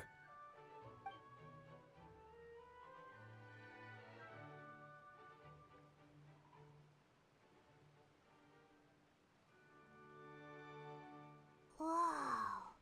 So that's what happened? Focalor destroyed the divine throne of the Hydro Archon and restored your power to you, transforming you into a fully fledged. But Paimon still doesn't quite get what you did to save the Fontanians from dissolving. For me, the authority of the ancient dragons refers to absolute control over the hydro element. Fontanians were incomplete humans born of Egeria's use of the power of the primordial sea, with constitutions similar to that of mimics. But so long as those primordial energies remain within them, I could use the ancient dragon's authority to grant them true blood, after the fashion in which life was first brought into being on this planet. In other words, when I gave my verdict, Fontanians became true humans, and thus would naturally no longer be dissolved by water from the primordial. Focalor must have counted on you to make that decision as well. Your verdict was the key to making the prophecy appear to have come true while saving everyone.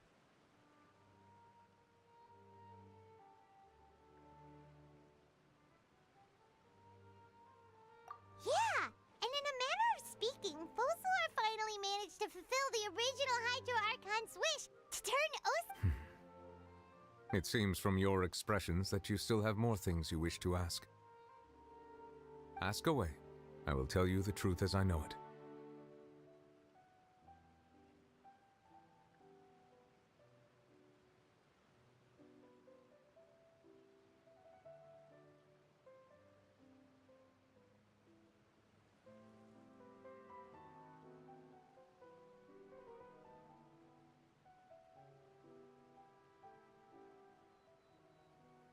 You will soon be heading to Natlan, I presume? I'm afraid that I have little talent as a travel guide, so all I can do is tell you what I know about that land.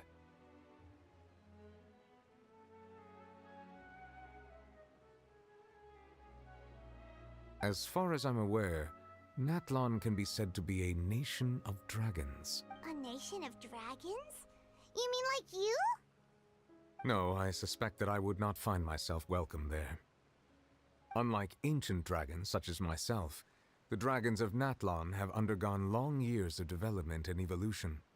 Large numbers of them have. Natlan is also the nation of war. War ravages those lands like an undying flame.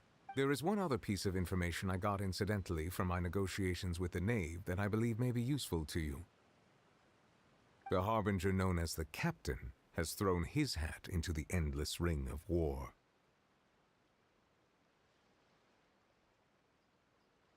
The Captain. Sounds like a real tough customer. Seriously, everywhere you look, there's a Fatui. I suggest that you fully prepare yourself before going to Natlan.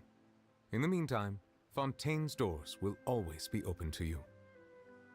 Ask away. I will tell you the truth as I know it.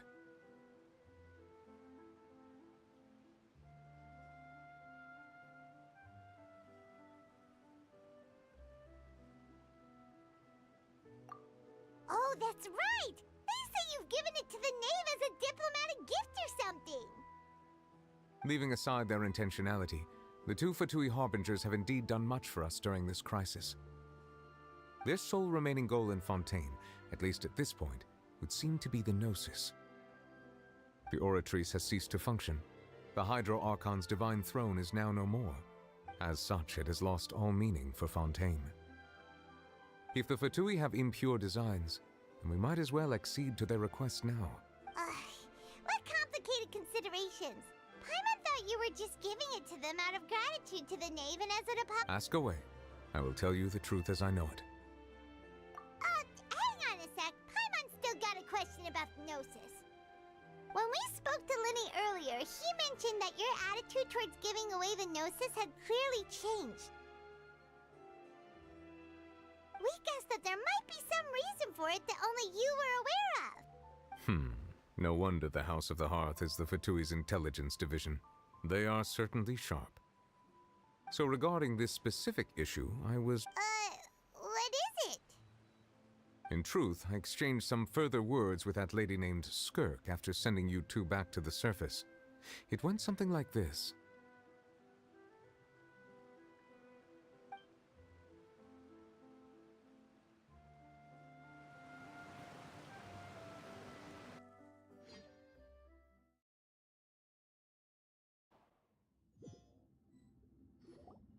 Well, we're going to head topside to see what... Whoa! What next? The all-devouring narwhal isn't here, so I'm no longer getting any interference.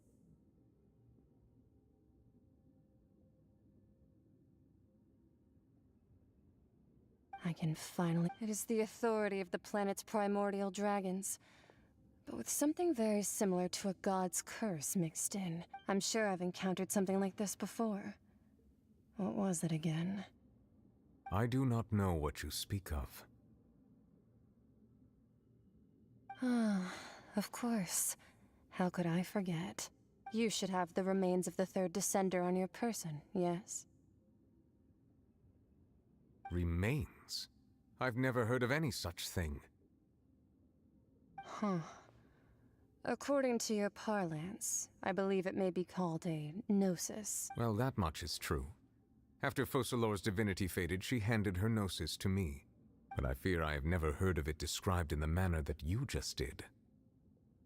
I've been training with my master, the Foul, ever since I was young, and I have never returned to the surface since. So most of the information I possess, I got from him. It is only natural for those who are greater than humanity to possess a different sort of common sense. Regardless, you should probably get rid of objects of misfortune. To live in itself is a blessing. But once a person dies, the bonds he once had... What do you mean by that? No need to fret. These are just my... personal thoughts. And my reason for no longer wishing to return. This third descender you refer to, who are they?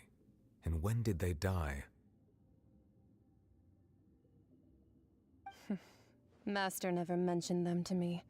Perhaps it just wasn't that important for me to know. If you're interested, though, I could ask him. I'll be sure to pass the answer on to you next time. Next time? You believe we will meet again? I do. Wait. I have a disciple of my own, don't I? He can be the messenger then.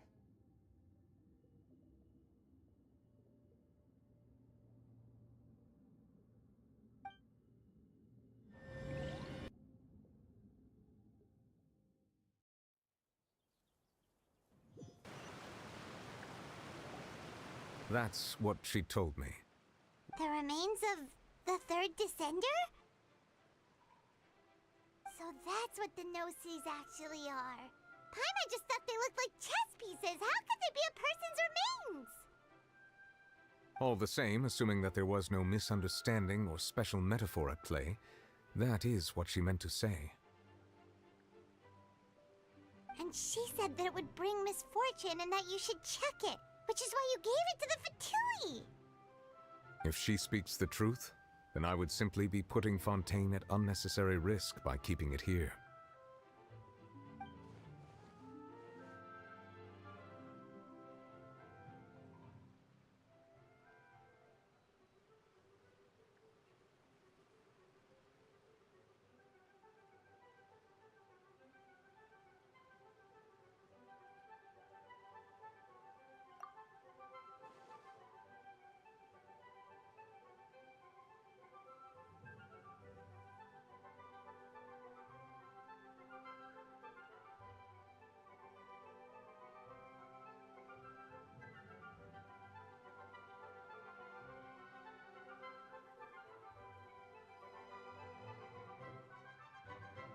I had guessed that you might already be familiar with this concept, but I did not expect you to be one of them.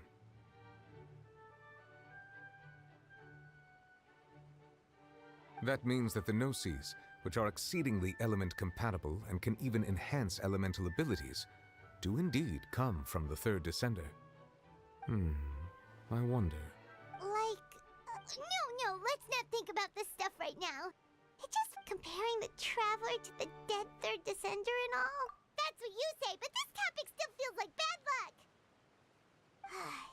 Once Child recovers, let's get some more answers out of him. I too believe it unwise to make too many blind guesses when information is lacking. The same is true of being at court. Alright. Whatever the case, it seems like the crisis here in Fontaine's over for now. Yes. All of Focalor's efforts were for this moment as well. But she sacrificed herself in the end as a god, and she suffered through all those years as a human. Was that really what she wanted? I suppose that would be the mystery of a god's will. I suspect not. But once in a while, I too would guess that if wishes were like the clouds in the sky, they will one day return to the earth as life flows like water, and rain is the final answer. The water levels may sometimes... And what, ultimately, is the difference between the rains that fall upon all of us?